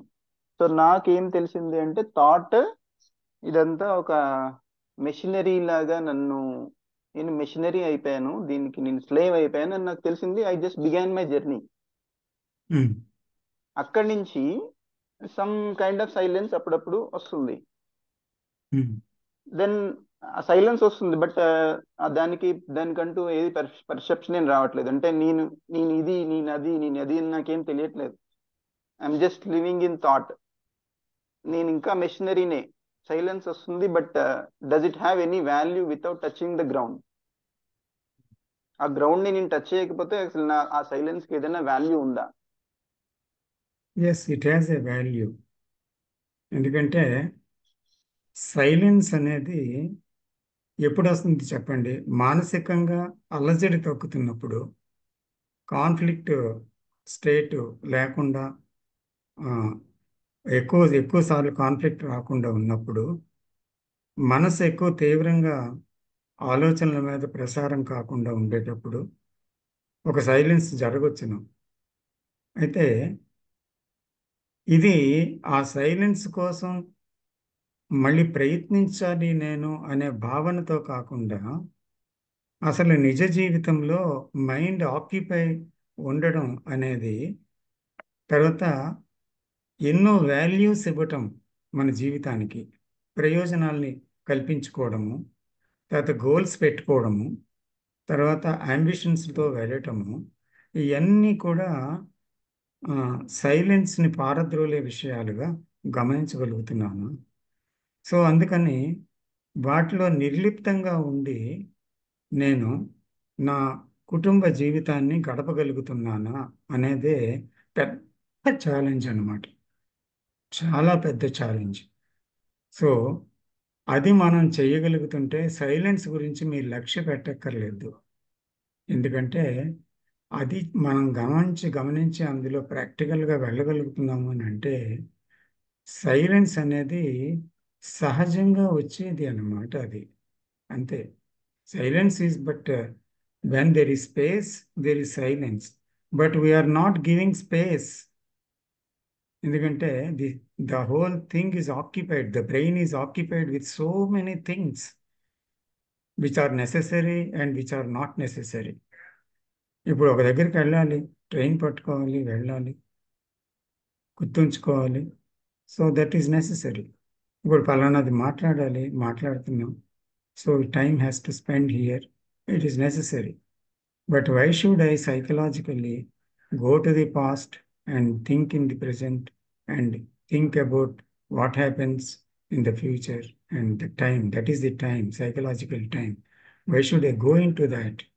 ఎందుకు హృదయంలో పెట్టుకొని దాన్ని క్యారీ ఓవర్ చేస్తున్నాను ఎప్పటికప్పుడు? నిన్న అన్ని మాటలు, కుటుంబంలో జరిగింది ఇది అది అన్నీ ఊహించి ఎందుకు? Why should I continue? ఇలాంటివి మనం చాలా సీరియస్గా తీసుకొని చూసినప్పుడే అది వస్తుంది. సైలెన్స్ అనేది పెరుగుతూ వస్తుంది అన్నమాట, అలా పెరుగుతూ వస్తుంది. సో అప్పుడే మనకి స్వచ్ఛంగా ఉన్నదాన్ని ఉన్నట్టు చూడటం సాధ్యమవుతుంది. లేకపోతే డీవియేషన్స్ వస్తుంటే బర్డెన్సమ్ అవుతుంది లైఫ్.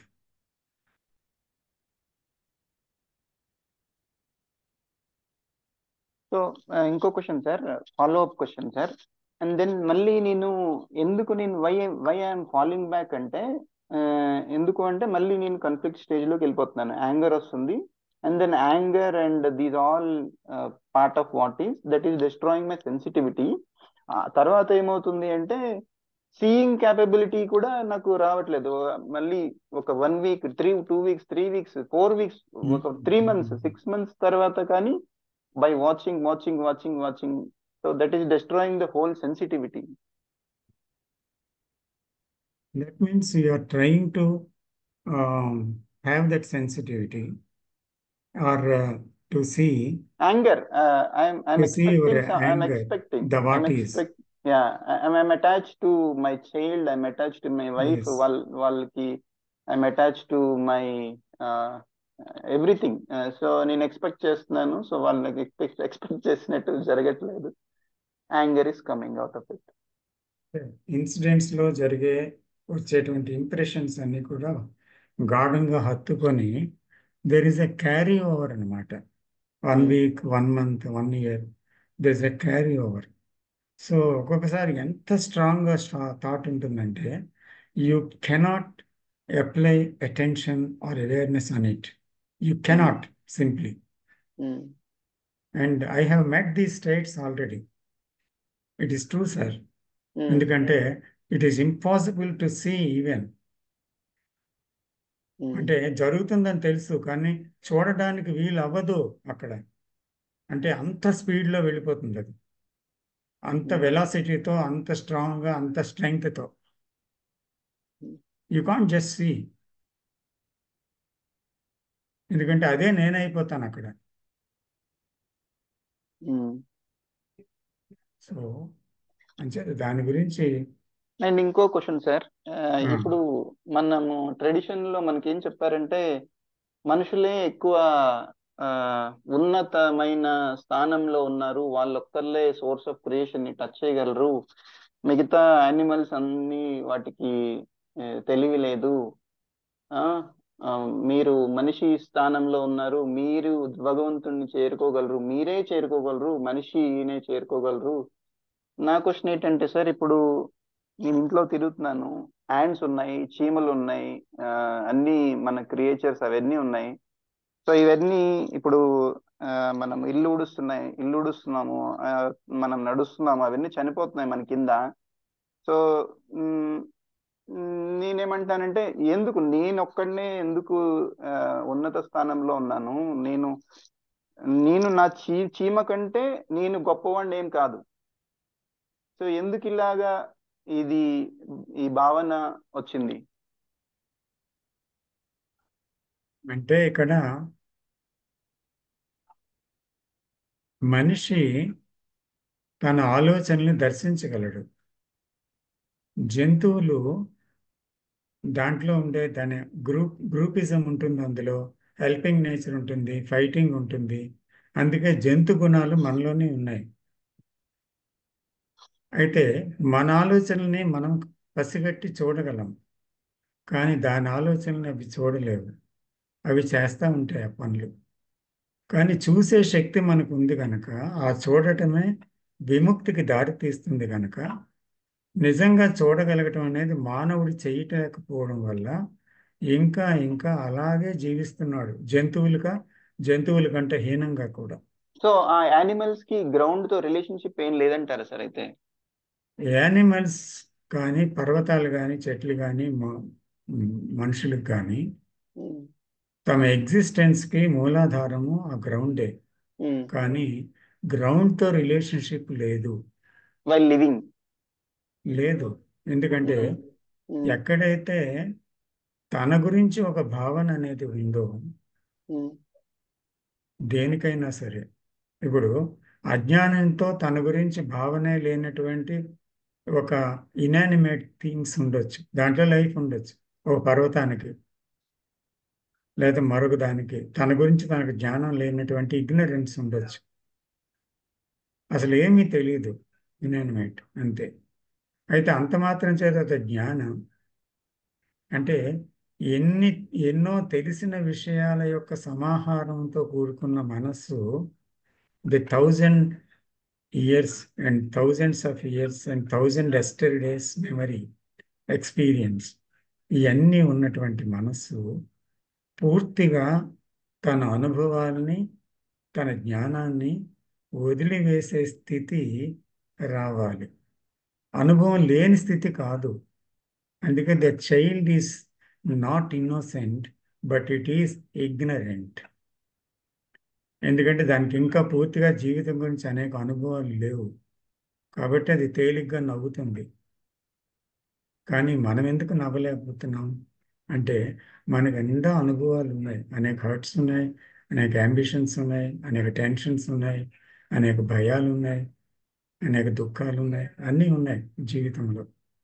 అయితే ఎన్నో అనుభవాలుతో కూడుకొని 50, 60 ఏళ్ళు, 70 ఏళ్ళు జీవితాన్ని గడిపినా ఆ అనుభవాలు అనేవే లేని ఒక అమాయకత్వానికి రాగలిగితే, అంటే ఆ సెకండ్లో, ఆ నిమిషంలో ఏ అనుభవము చొరబడకూడదు.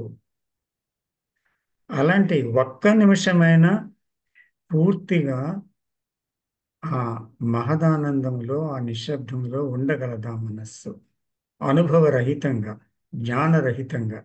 అలా ఉండగలిగిన స్థితి అమోఘం.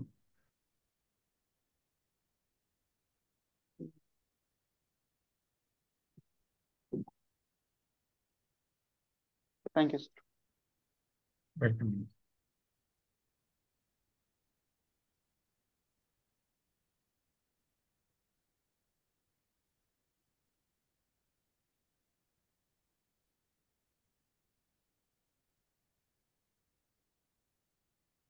ఒక్క నిమిషం అండి, నేను మాట్లాడుతున్నాను. హలో దీప, ఉన్నారు? ఓకే.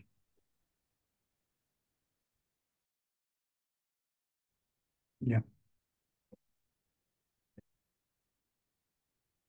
సాయి తేజ గారు లేట్గా వచ్చారా? సార్ అవును సార్, ఈరోజు కొంచెం లేట్ గా జాయిన్ అయ్యాం. అవునా, ఇందాక కనబడలేదు కదా. అవును సార్, 1 అవర్ 8 o'clock అరౌండ్ అలా జాయిన్ అయ్యాం. అవును, మెసేజ్ పెట్టారు సార్, లేట్ గా వస్తానని మెసేజ్ పెట్టారు. అవునా, నేను చూడలేదు. ఆ.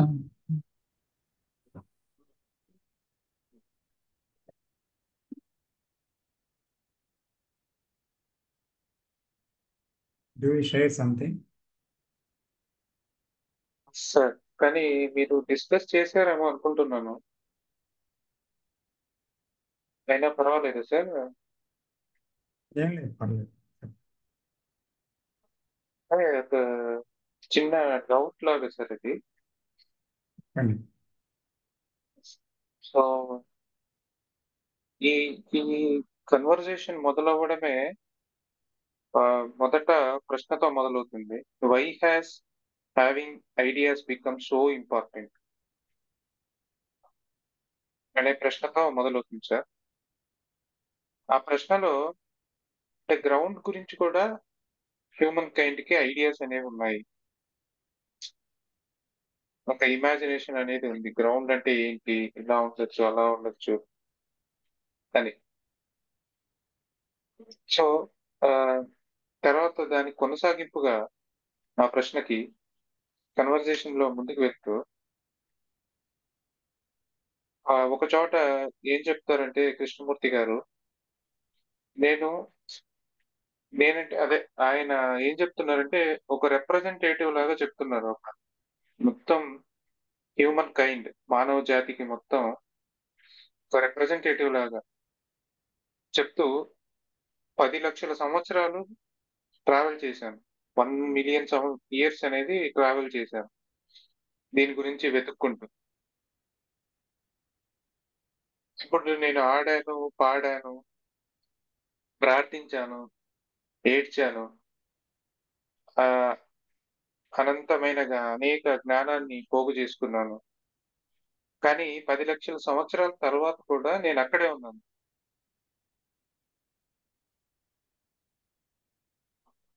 ఈ విషయం తెలిసి, ఈ జ్ఞానంతో ఆ ఆ ఇంత పోగు చేసుకున్నటువంటి ఒక జ్ఞానంతో నేను ఆ గ్రౌండ్ ని మీట్ అవ్వలేను అనే విషయాన్ని తెలుసుకున్నాను అని ఆయన చెప్పారు సార్. దాన్ని కొనసాగిస్తూ ఆయన ఏమన్నారంటే, ఈ జ్ఞానము ఏదైతే పోగు చేసుకున్నదో దానికి విలువ లేదు, ఎటువంటి విలువ లేదు. అంటే ట్రాన్సాక్షనల్ జ్ఞానం కాకుండా సైకలాజికల్ గా పోగు చేసుకున్నటువంటి జ్ఞానానికి ఎటువంటి విలువ లేదు.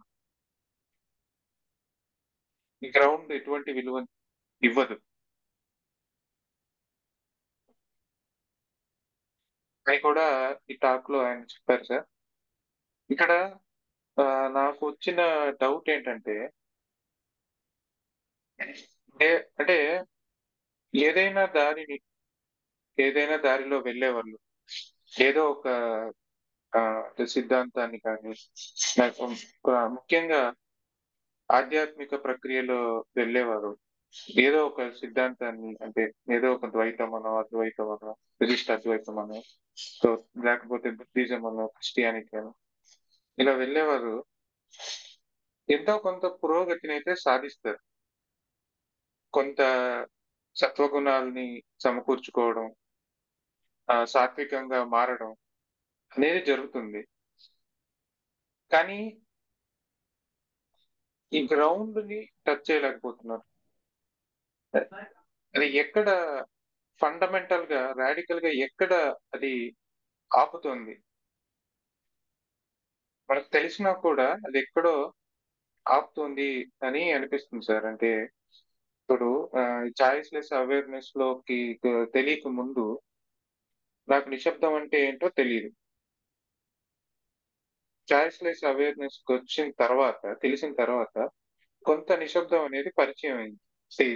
నిశ్శబ్దం అనే పదానికి నిజమైన అర్థం ఏమిటి అనేది కొంచెం పరిచయం అయింది.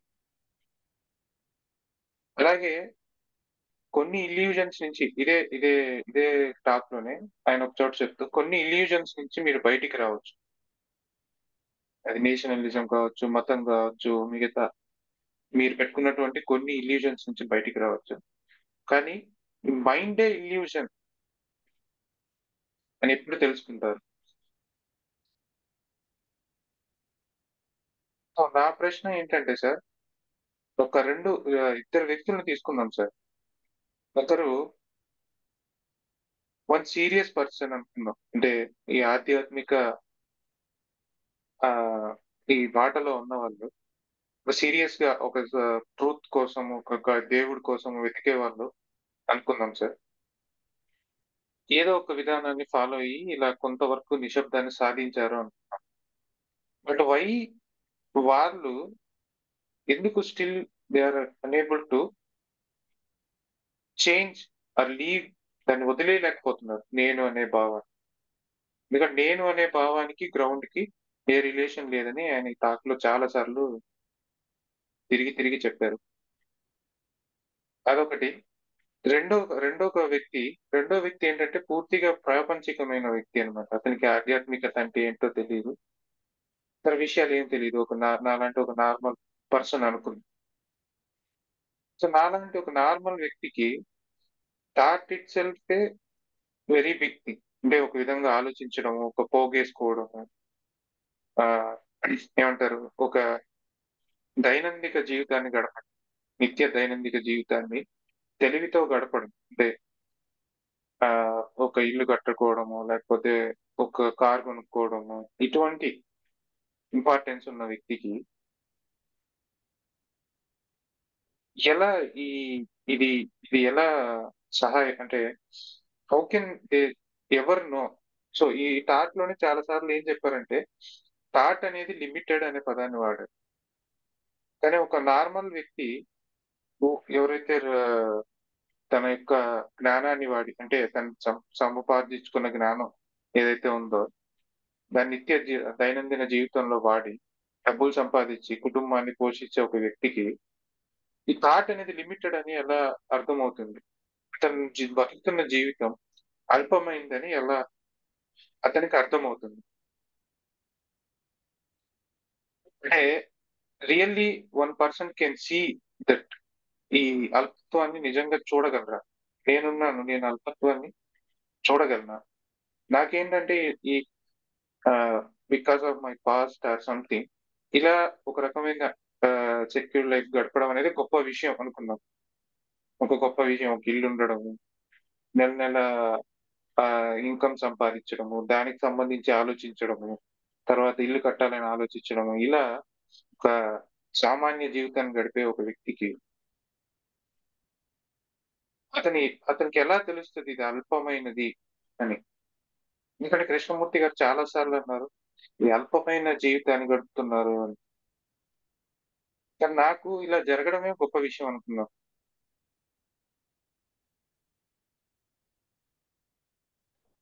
అది సార్ నా ప్రశ్న. అర్థమైంది అనుకుంటాను సార్. అంటే ఇప్పుడు ఒక ఆధ్యాత్మికమైన వ్యక్తి ఒక సాధారణమైన వ్యక్తిని ముందు ఒక ఎగ్జాంపుల్గా తీసుకున్నాం మనం మీ మాటల్లో. అంటే మీరు కొంత ఆధ్యాత్మిక జ్ఞానాన్ని పోగు చేసుకున్నారు, కొన్ని గ్రంథాలు చదివారు, ఒక ఫిలసాఫికల్ కాన్సెప్ట్స్ ఐడియాస్ కొన్ని నచ్చాయి, సాధన చేశారు, వాటి గురించి కొన్ని విషయాల్లో మార్పు జరిగింది, కొంత సుగుణం కొంత నిత్య జీవితంలో కొన్ని మార్పులు జరిగాయి. నేనేమీ చదవలేదు, నాకేమీ తెలియదు, నా జీవితంలో ఎటువంటి మార్పు లేదు. అయితే నా ప్రయాణం ఏంటి, మీ ప్రయాణం ఏంటి అని చూస్తే ఇద్దరి ప్రయాణాలు ఒకటే. కారణం ఏంటంటే కొంత మార్పు అసలు మార్పు లేదని అర్థం. అంచేత నేను సాధారణ జీవితంలో ఉన్న అదే స్థితి. ఎందుకంటే కొంత మార్పు అనేది మళ్ళీ మారుతుంది, ఎందుకంటే అది కాలాన్ని ఆశ్రయించి వెళ్ళినప్పుడు. ఈరోజు ఏదైతే నా జీవితంలో ఒక మార్పు వచ్చింది అనుకుంటున్నానో, కొంతకాలానికి మళ్ళీ ఇంకో రకమైన మలుపు తిరిగి మరొక మార్పు మళ్ళీ వెనక్కి రావచ్చు, ముందుకు పోవచ్చు, మళ్ళీ వెనక్కి రావచ్చు. ఇలాగ ఒడిదుడుకులతో అతని ధ్యానం, అతని ప్రవర్తన ఉండి, ఇదేంటి ఇంత సాధన చేసినా నాలో కోపం పోలేదేంటి, ఇంకా భయం పోలేదేంటి, ఏదో విషయానికి ఎందుకు అలజడి వస్తుంది అనే ప్రశ్నలు ఉదయిస్తుంటాయి. 50 ఏళ్ళు 60 ఏళ్ళు సాధన చేసినా కూడా, మహాపండితులకు కూడా, ఘనపాఠులకు కూడా, వేదాంతులకు కూడా ఈ ప్రశ్న అడిగారు. అంచేత పూర్తిగా ఏమవుతుందంటే నేను సాధనలో ఉన్నాను అనేటువంటి ఒక అహం ఒకటి వెంటాడుతుంది, నేను ఈ మాత్రం మారాను అనేటువంటి తృప్తి ఒకటి, ఇంకా మారలేకపోతున్నాను ఎందుకని అతృప్తి ఒకటి. ఇలాంటి ఒక కాన్ఫ్లిక్ట్ నిజంగా మౌలికమైన మార్పును తేలేదు. కాలంలో జరిగే ఘటనలు మళ్ళీ వెనక్కి ముందుకి అతనికి తోస్తాయి. కాబట్టి కాల పరిధిలో మనిషి సత్యాన్ని చేజిక్కించుకోవాలనుకుంటున్నాడు. తను ఎన్నో విని, ఎన్నో గ్రంథాలు చదివి, ఎన్నో సాధనలు చేసి సీరియస్గా వెళ్తే కాలంలో కొంతకాలానికి తన సత్యాన్ని పూర్తిగా కనుగొనగలిగే స్థితికి వస్తానని ప్రయాణం మొదలుపెట్టాడు. అసలు ప్రయాణమే అర్థవిహీనమైనది అని కృష్ణుడు చెప్తున్నారు. ఎందుకంటే ఆ ప్రయాణంలో కాలం ఉంది, ఆ కాలంలో ఈ మార్పు నిలబడదు. కాబట్టి మార్పు మళ్ళీ మార్పును కోరుతుంది, ఒక సంస్కరణ ఇంకో సంస్కరణ కోరుతుంది, ఒక మార్పు ఇంకొక మార్పును కోరుతుంది. అలాగా ఆ ప్రయాణము ఒకదాన్నొకటి వెంబడించి చివరికి ఒక్కొక్క కుప్పకూలిపోయి మళ్ళీ ఇంకొక కొత్త ప్రారంభం చేసి ఇలా వెళ్ళిపోతుంది అన్నమాట. ఒక్కోసారి నిస్పృహ, నిరాశ, ఒకసారి ఆశ. ఇప్పుడు తెలిసిన జీవితానికి తెలియని జీవితానికి మధ్య ఉండే ఒక ప్రయాణం ఇది. ఈ ప్రయాణంలో ఇవన్నీ జరుగుతాయి, ఈ ప్రయాణంలో కాలం ఉంది. కాబట్టి దానివల్ల ఏమీ జరగదు అనేది ఈ 5వ టాక్లో కూడా వచ్చిన ఒక సందేశం అన్నమాట. అలాగే ఒక సామాన్యమైన మనిషి ఎలాగ తన జీవితం గురించి ఒక సెన్సిటివిటీ కలిగి ఉండగలడు, తన జీవితం గురించి ఎలాగ తెలుసుకోగలుగుతాడు, అసలు ఈ జీవితం గ్రౌండ్ మాట వదిలేసి ఈ జీవితం ఇలా ఉంది అని ఎలా చూడగలడు? చూసే విధానం ఏముంది? తనకి ధనమే ఇంపార్టెంట్, తనకి శారీరక సౌఖ్యాలే ఇంపార్టెంట్, తనకి ఇంద్రియ సుఖాలే ఇంపార్టెంట్, తనకి కుటుంబ శ్రేయస్సు తన శ్రేయస్సే ఇంపార్టెంట్, తనకి తన ప్రగతే ఇంపార్టెంట్, కీర్తే ఇంపార్టెంట్, పదవే ఇంపార్టెంట్. ఇలాగ లోకం ఉంది కదా. సో ఆ మనిషికి ఎలాగా స్పృహ కలిగించటం ఈ విషయాల మీద అని ఒక ప్రతిపాదన కాదా ఈ దీంట్లో ప్రతిపాదన. అయితే ఏమవుతుందంటే మానవ జీవితం మనం చూసినట్లయితే స్వీయ స్పృహ ఎక్కువగా ఉంటుంది.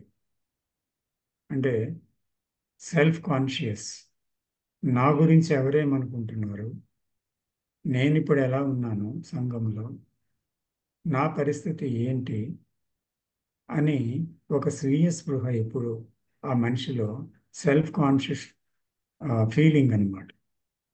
అంటే is identified with his body, with his family, with his prestige, with his power and so many things known.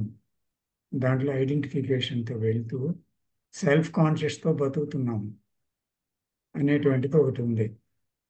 అయితే ఏ మనిషి అయితే చుట్టూ ఉండే పరిస్థితులకి కాన్షియస్ అవుతాడో, ఒక మానవ సంబంధాల గురించి కానీ, లేదా అంటే ఒక ప్రకృతి యొక్క సౌందర్యానికో, లేకపోతే ఒక ఆకాశంలో ఉండేటువంటి ఒక నక్షత్రం నిర్మలత్వం, మేఘాలు, వీటికో కనెక్ట్ అవుతాడు. ఏ మనిషి అయితే ఒక సెన్సిటివిటీని డెవలప్ చేసుకుంటాడో చుట్టూ ఉండే విషయాలన్నిటితో కూడా, ఆ సెన్సిటివిటీ ఏమవుతుందంటే ఒక ఇంటెలిజెన్స్తో పనిచేస్తుంది. అంటే ఒక స్పృహతో పనిచేస్తుంది. అక్కడ ఒక సున్నితత్వం ఉంటుంది. ఈ సెల్ఫ్ కాన్షియస్లో ఆ సెల్ఫ్ మీద ఈ సున్నితత్వం ఉండి ఎక్కువ కోపము, ఎక్కువ భయము, ఎక్కువ తీవ్రమైన ఉద్వేగాలు ఇవన్నీ వచ్చేస్తూ ఉంటాయి. అందుకే వీడు చాలా సెన్సిటివ్, ముందు ఏం మాట్లాడినా వెంటనే రియాక్ట్ అయిపోతాడంటారు. అంటే ఒక ప్రతిచర్య, ఆ రియాక్షన్ అనేది సెల్ఫ్ సెన్సిటివ్ పర్సన్స్కి ఉంటుంది. ఇప్పుడే చాలామంది ప్రజానీకం ఇందులోనే ఉన్నారు.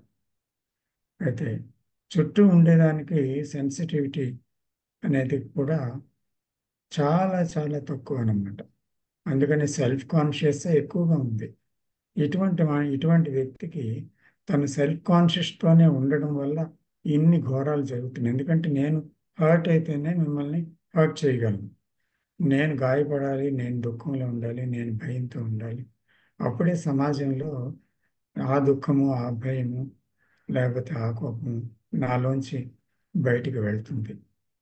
అందుకని నా ప్రవర్తన ఇది అని నేను ఎలా చూడగలను? ఇది ఒక పెద్ద సమస్య కింద మారిపోయింది.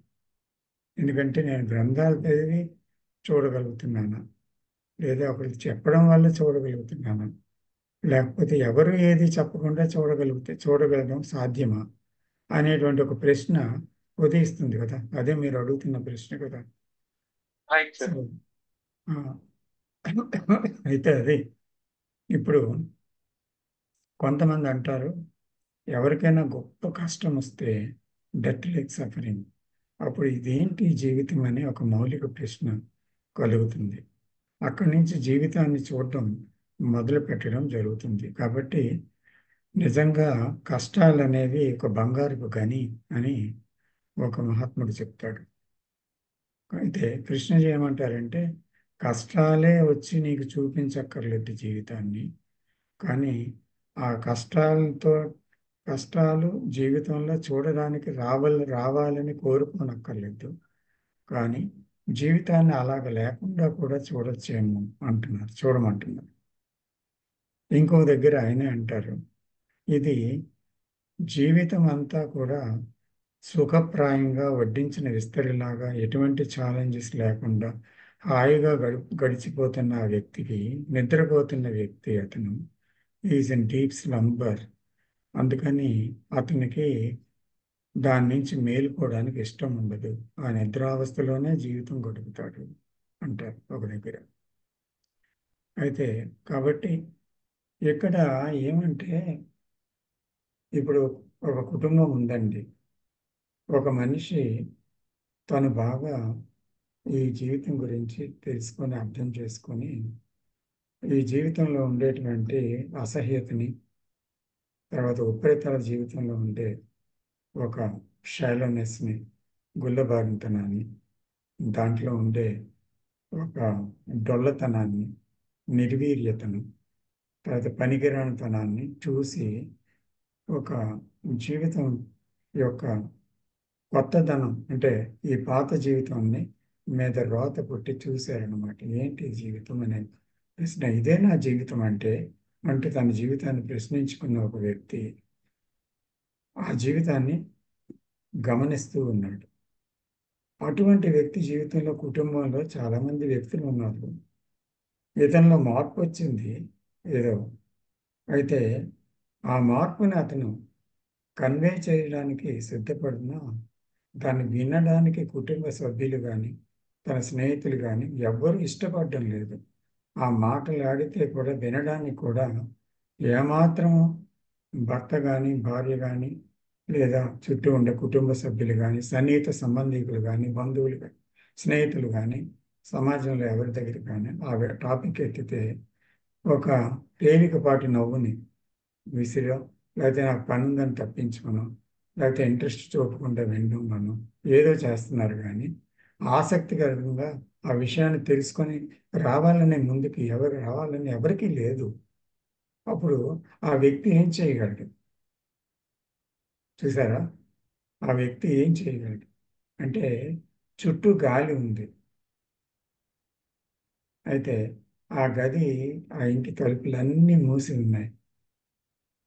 అప్పుడు ఆ గాలి ఇంట్లో ఎలా ప్రవేశిస్తుంది? ఆ గాలి ఎక్కడ పడితే అక్కడ చొరబడే నేచర్ ఉంది దానికి ఇది అదని లేదు. ఖాళీ ఉన్న చోటల్లా చొరబడుతుంది. కానీ వీళ్ళు ఖాళీ ఇవ్వటం లేదే. అలాగా వాళ్ళ మనసు తలుపులన్నీ మూసుకున్నాయి. ఆ లోపటే గడుపుతున్న వాళ్ళకి ఈ గాలి ఎలాగ లోపలికి ప్రవేశించగలదు అంటే, how can there be a communication between the person who changed and the person who has no exposure to that change, an ordinary man? How can there be a communication? Is it possible? ఇది ఒక జవాబు ఇవ్వలేని ప్రశ్న. అర్థమవుతుందా? ఎందుకంటే మన practical లైఫ్లో మనం చూసాం కనుక దీనికి ఒక జవాబు ఇవ్వలేని ప్రశ్నగా మిగిలింది ఇది. అయితే జీవితం అనేది ఒకటి ఉంది ప్రతి వ్యక్తికి కదా. There is a life for anybody and we have led a life కదా. మనం, మీరు, నేను, ఇక్కడ ఉండేవాళ్ళు, ఇంకా పైన ఉన్నవాళ్ళు, ప్రతి ఒక్క మానవుడు ఒక జీవితాన్ని జీవిస్తూ ఉన్నాడు కదా. దాని బ్యాక్గ్రౌండ్ ఒకటి ఉంది కదా, ఒక జీవితాన్ని జీవిస్తున్నాడు. అయితే చిన్నతనంలో ఈ విషయాలలోకి మనం వస్తామని అనుకున్నామా? ఒక సాధారణ జీవితం గడిపాను. సాధారణ జీవితం గడిపి నేను కూడా అతి సాధారణ జీవితాన్ని గడిపాను. మీరు కూడా గడిపారు. బహుశా ఇక్కడ ఉండేవాళ్ళు కూడా గడిపి ఉండే ఉంటారు. అయితే జీవితంలో ఒక పాయింట్లో మనకి ఇది టచ్ అయింది. ఎందుకు టచ్ అయింది, ఎప్పుడు టచ్ అయింది, ఎలా టచ్ అయింది, అది మనం ఊహించలేదు. టచ్ అయింది. అయితే టచ్ అయిన తర్వాత దానిలోనికి నిష్ణాతంగా వెళ్ళిన వాళ్ళు, సీరియస్గా వెళ్ళిన వాళ్ళు కొంతమంది ఉండొచ్చు. కొంతమంది టచ్ చేసి మళ్ళీ ఇదంతా మనకు ఎందుకు అని మళ్ళీ ఉపరితలానికి వచ్చేసిన వాళ్ళు ఉండొచ్చు. అసలు టచ్ కాని వాళ్ళు ఉండొచ్చు. అంచేత ఏ మనిషి దాన్ని ఎలా తీసుకుంటాడనేది ఆ మనిషి బ్యాక్గ్రౌండ్ మీద ఆధారపడింది. ఇప్పుడు కృష్ణమూర్తి గారే వచ్చారు, ఆయనకు ఎంతో తపన ఉంది, మనిషిని ఫ్రీడమ్ ఇద్దామని, స్వేచ్ఛ అనేది ప్రతి మనిషి జీవితంలో కావాలి అని. కానీ ఆయన 60-70 సంవత్సరాలు ఎంతో కష్టపడి ఏం చేయగలిగారు? ఎంతమందిని ఆ మార్గంలోకి తీసుకొని రాగలిగారు, వినిపించగలిగారు? అతనే చెప్పారు. ఈవెన్ ఫౌండేషన్లో ఉండేటువంటి వాళ్ళు కూడా, నా దగ్గర ఉండేవాళ్ళు కూడా ఈ విషయం వెళ్ళలేదు. అంచేత ఏమవుతుందంటే ఇక్కడ ఎంతమంది తీసుకుంటారు అనేది ఎవరికి తెలియదు. అది ఎన్నో వేల సంవత్సరాలు గడిచిపోతున్నాయి మానవ జాతికి. అందులో ఎంతమంది ఈ స్థితిని తీసుకొని పరిపక్వలు అవుతున్నారు అనేది చూస్తే వేల మీద లెక్కించవచ్చాము. వేల సంవత్సరాల్లో వేల మీద లెక్కించవచ్చు. సార్ సో కాబట్టి ఇది ఒక సమాధానం లేని ప్రశ్న. అది ఎప్పుడు, ఎందుకు, ఎలా జరుగుతుంది అనేది మనం దానికి సమాధానం ఇవ్వలేము ఇలాగని. సో అది కొంతమందిలో జరుగుతుంది, కొంతమందిలో జరగదంతే. అంచేత ఇక్కడ కొంతమంది మాత్రము కృష్ణజీ పరిశ్రమ అంతా ఏంటి అంటే, కనీసం ఒక హ్యాండ్ఫుల్ ఆఫ్ పీపుల్ పూర్తిగా తమ చైతన్యంలో ఒక మార్పు తెచ్చుకోగలిగితే, గతం అంతా వదలగలిగితే, ఆ మూలాన్ని తాకగలిగితే, గ్రౌండ్ని, అటువంటి వ్యక్తులు ఒక సంపూర్ణమైన పరివర్తన, ప్రపంచాన్ని ఏదో రకమైన మలుపు తిప్పగలదు అని. అయితే ఇప్పుడు ఇంకొక 100 ఏళ్ళలో, ఇంకో 200 సంవత్సరాల్లో, అంటే ఫ్యూచర్లో ఏం అవ్వబోతుంది అనేది మనకు తెలియదు. సో ఎంతమంది లోపలికి వెళ్ళగలుగుతున్నారు, ఎంతమంది బయటికి మొత్తం తమ తెలిసిన జీవితం నుంచి బయటపడగలిగారు అనేది కూడా మనకు తెలియదు. సో కాబట్టి అలా కానీ కొంతమంది జరిగితే తప్పకుండా ఆ ప్రభావం విశ్వ మానవాళి మీద ఉంటుంది. అయితే ఇప్పుడు ఏమవుతుందంటే, మనందరమే స్వార్థపూరిత చింతనతో ఉన్న మానవులమే అయితే మనం చందాదారులు దానికి ఉన్న స్థితికి. అందుకనే చుట్టూ ఉండే ఫ్యామిలీ కానీ మన వంశపారంపర్యంగా అదే కండిషన్లో జీవించవలసి వస్తుంది మానవాళి అంతా. కానీ ఆ మార్పు కొంతమందిలోకి జరిగింది అంటే, ఒక group of people, then they can the vibrations and their inner feelings and their natural state will be effective to the other human consciousness. ఇది మాత్రం తథ్యం అనే విషయం ఆయనే స్వయంగా చెప్పారు. అంచేత ఒక కృష్ణమూర్తి గారు అంత గొప్ప స్థితి పొందడం వల్ల కదా మనందరం ఇక్కడ కూర్చొని ఆ విషయాలు మాట్లాడగలుగుతున్నాం. చెప్పండి. సో ఆ కాన్షియస్నెస్ ఎఫెక్ట్ ఉంది కదా మన మీద, అలాగే వేలాది మంది మీద, లక్షలాది మంది మీద, ప్రపంచం అంతటా. అలాగే ఒక బుద్ధుడి యొక్క చైతన్యం, ఒక క్రీస్తు యొక్క చైతన్యం, అలాగే దుర్మార్గుడైన మార్క్స్, లెనిన్, ఇటువంటి వైలెంట్ పర్సన్స్ తాలూకా భావాలు, ఈరోజు కమ్యూనిజం, ఇవన్నీ కూడా ఒక మనిషి పూర్తిగా మారితే అది ఏ దిక్కునైనా కూడా ఒక రకమైన ప్రభావాన్ని మానవ జాతి మీద, మానవ చైతన్యం మీద చూపిస్తున్నాయి మాట వాస్తవం. కాబట్టి ఇక్కడ మనం మారడం ముఖ్యమే. అది చేయగలిగితే అప్పుడు ఏదైనా సంభవం అని మనం తెలుసుకొని, సో లోక కళ్యాణం జరగాలంటే కేవలం సింపతి పనికిరాదు, ఎంపతి పనికిరాదు, ఆ భావాలు పనికిరావు, ఆదర్శాలు పనికిరావు. నిజంగా మనము నేను అనేది దగ్ధం అవ్వాలి, నేను అనేది పేలిపోవాలి. ఆ నేను ఏంటి అని మన నిష్ణాతులైన మనం కొద్ది మందిని మారగలిగితే అదే ప్రపంచానికి ఒక వెలుగై, అదే ప్రపంచాన్ని మార్చే శక్తి ప్రవహించి ఒక్కొక్కరి మనస్సులో ఈ మౌలిక ప్రశ్నలు ఉదయించి వాళ్ళకి అన్వేషణ ప్రారంభమవుతుంది. ఇది ఒకటే మార్గం. కానీ మాటల వల్ల జరగదు. మీరు మాట్లాడినా నేను మాట్లాడినా ఎవరు మాట్లాడినా జరగదు. కానీ మనం మనం పూర్తిగా మారిపోతే ఆ పరిస్థితి ఆ ఆ ఒక రకమైన శక్తి విడుదల అవుతుంది. ఆ శక్తి మార్చగలదు మనిషిని. Thank you sir. సార్ ఇప్పుడు మీరు చెప్పిన ఈ ప్రవచనంలో ఒక చిన్న ఇన్సైట్ అయితే నాకు వచ్చింది సార్. అది మళ్ళీ పంచుకోవాలనుకుంటున్నాను. చెప్పండి. అదేంటంటే ఒక వ్యక్తి మారడానికి ఏ ఎటువంటి మోటివ్ అవసరం లేదు. ఎటువంటి జ్ఞానము, ఎటువంటి పుస్తకాలు, ఎటువంటి సిద్ధాంతాలు అవసరం లేదు. తను బేసిక్ గా ఉమ్, ఈ హిమ్సెల్ఫ్ సెన్సిటివ్. ఓకే. అతను సరే చెప్పండి. అతను సెన్సిటివిటీతో ఉంటే, ఉమ్, ఆ సెన్సిటివిటీతో జీవితాన్ని చూడగలిగితే ఉమ్, ఆటోమేటిక్ గా ఈ కండిషనింగ్ వల్ల కలిగే సఫరింగ్, ఈ పాస్ట్ నాలెడ్జ్ వల్ల ఆ, కలిగే సఫరింగ్ ఉమ్, అతను చూడగలడు. కేవలం అతను సెన్సిటివ్ అయితే మాత్రమే చూసి దీన్ని వదలగలడు.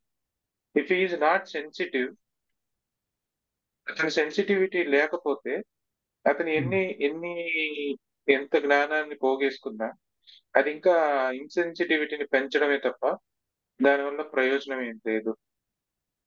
సెన్సిటివిటీ అనేదే ఒక జీవితం పట్ల సెన్సిటివిటీ అనేది ఒక మొదటి మెట్టుగా మనం అనుకోవచ్చు సార్. ఆ సెన్సిటివిటీ అదే రావాలి అంటే he must be aware of his insensitivity. Self conscious అని ఇందాక మాట్లాడాం కదా మనం. ఆ సెల్ఫ్ కాన్షియస్ అనేది he must be conscious about the surroundings, the people, and the whole creation, the nature, etc., etc. Then only he will become sensitive. But man is sensitive about himself. That's why there is jealousy, there is hatred, there is anger, there is sorrow, and there is fear and hurt.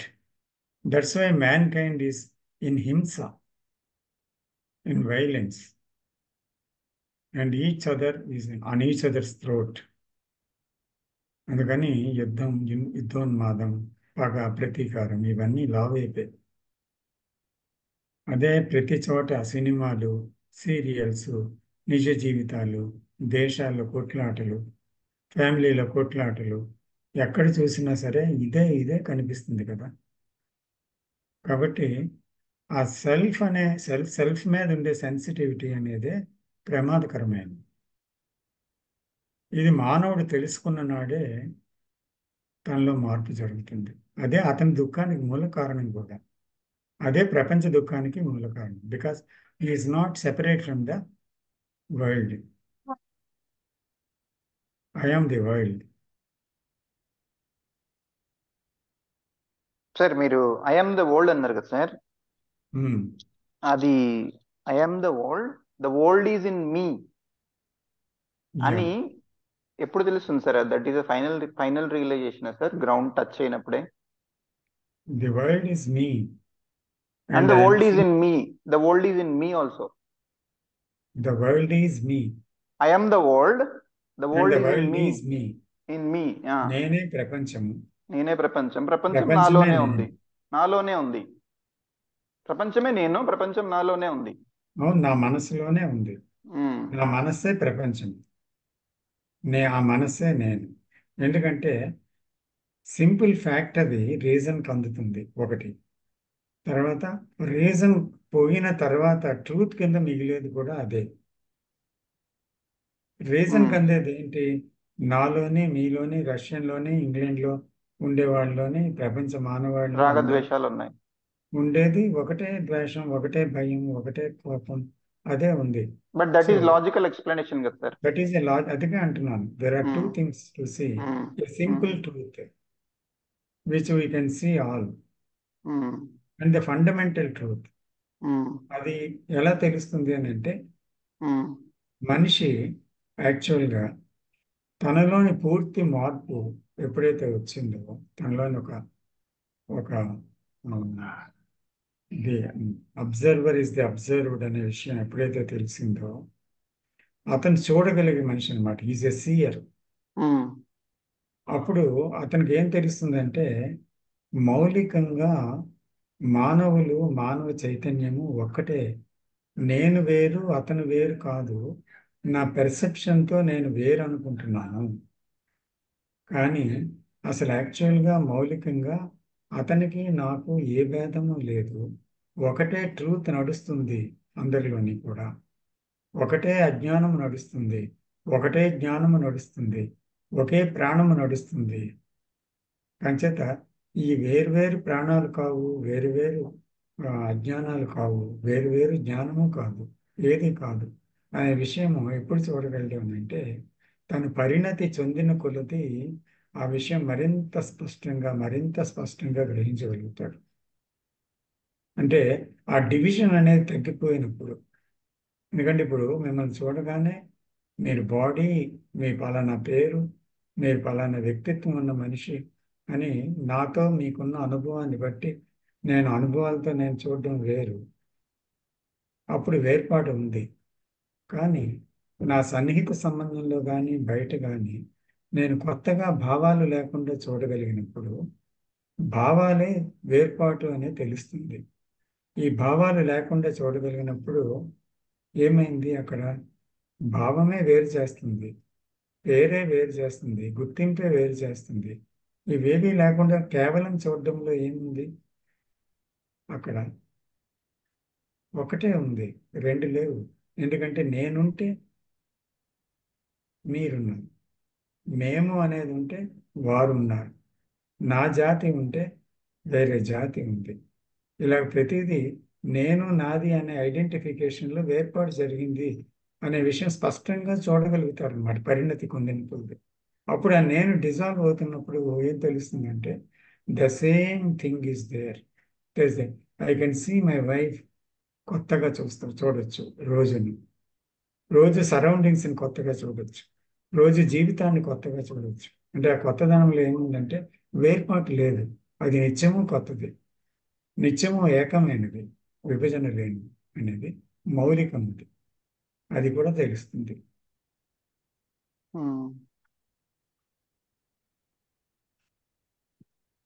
Thank you. అది centre కరుగుతున్న కొద్ది ఇంకా బాగా తెలుస్తుంది.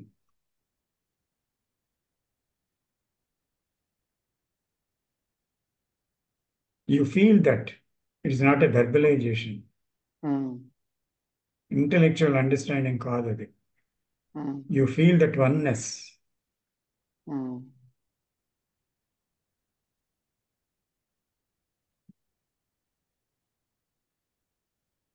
అదే లోన్లీనెస్కి ఎలోన్నెస్కి ఉన్న భేదం అని చక్కగా వివరించారు కృష్ణజీ కూడా.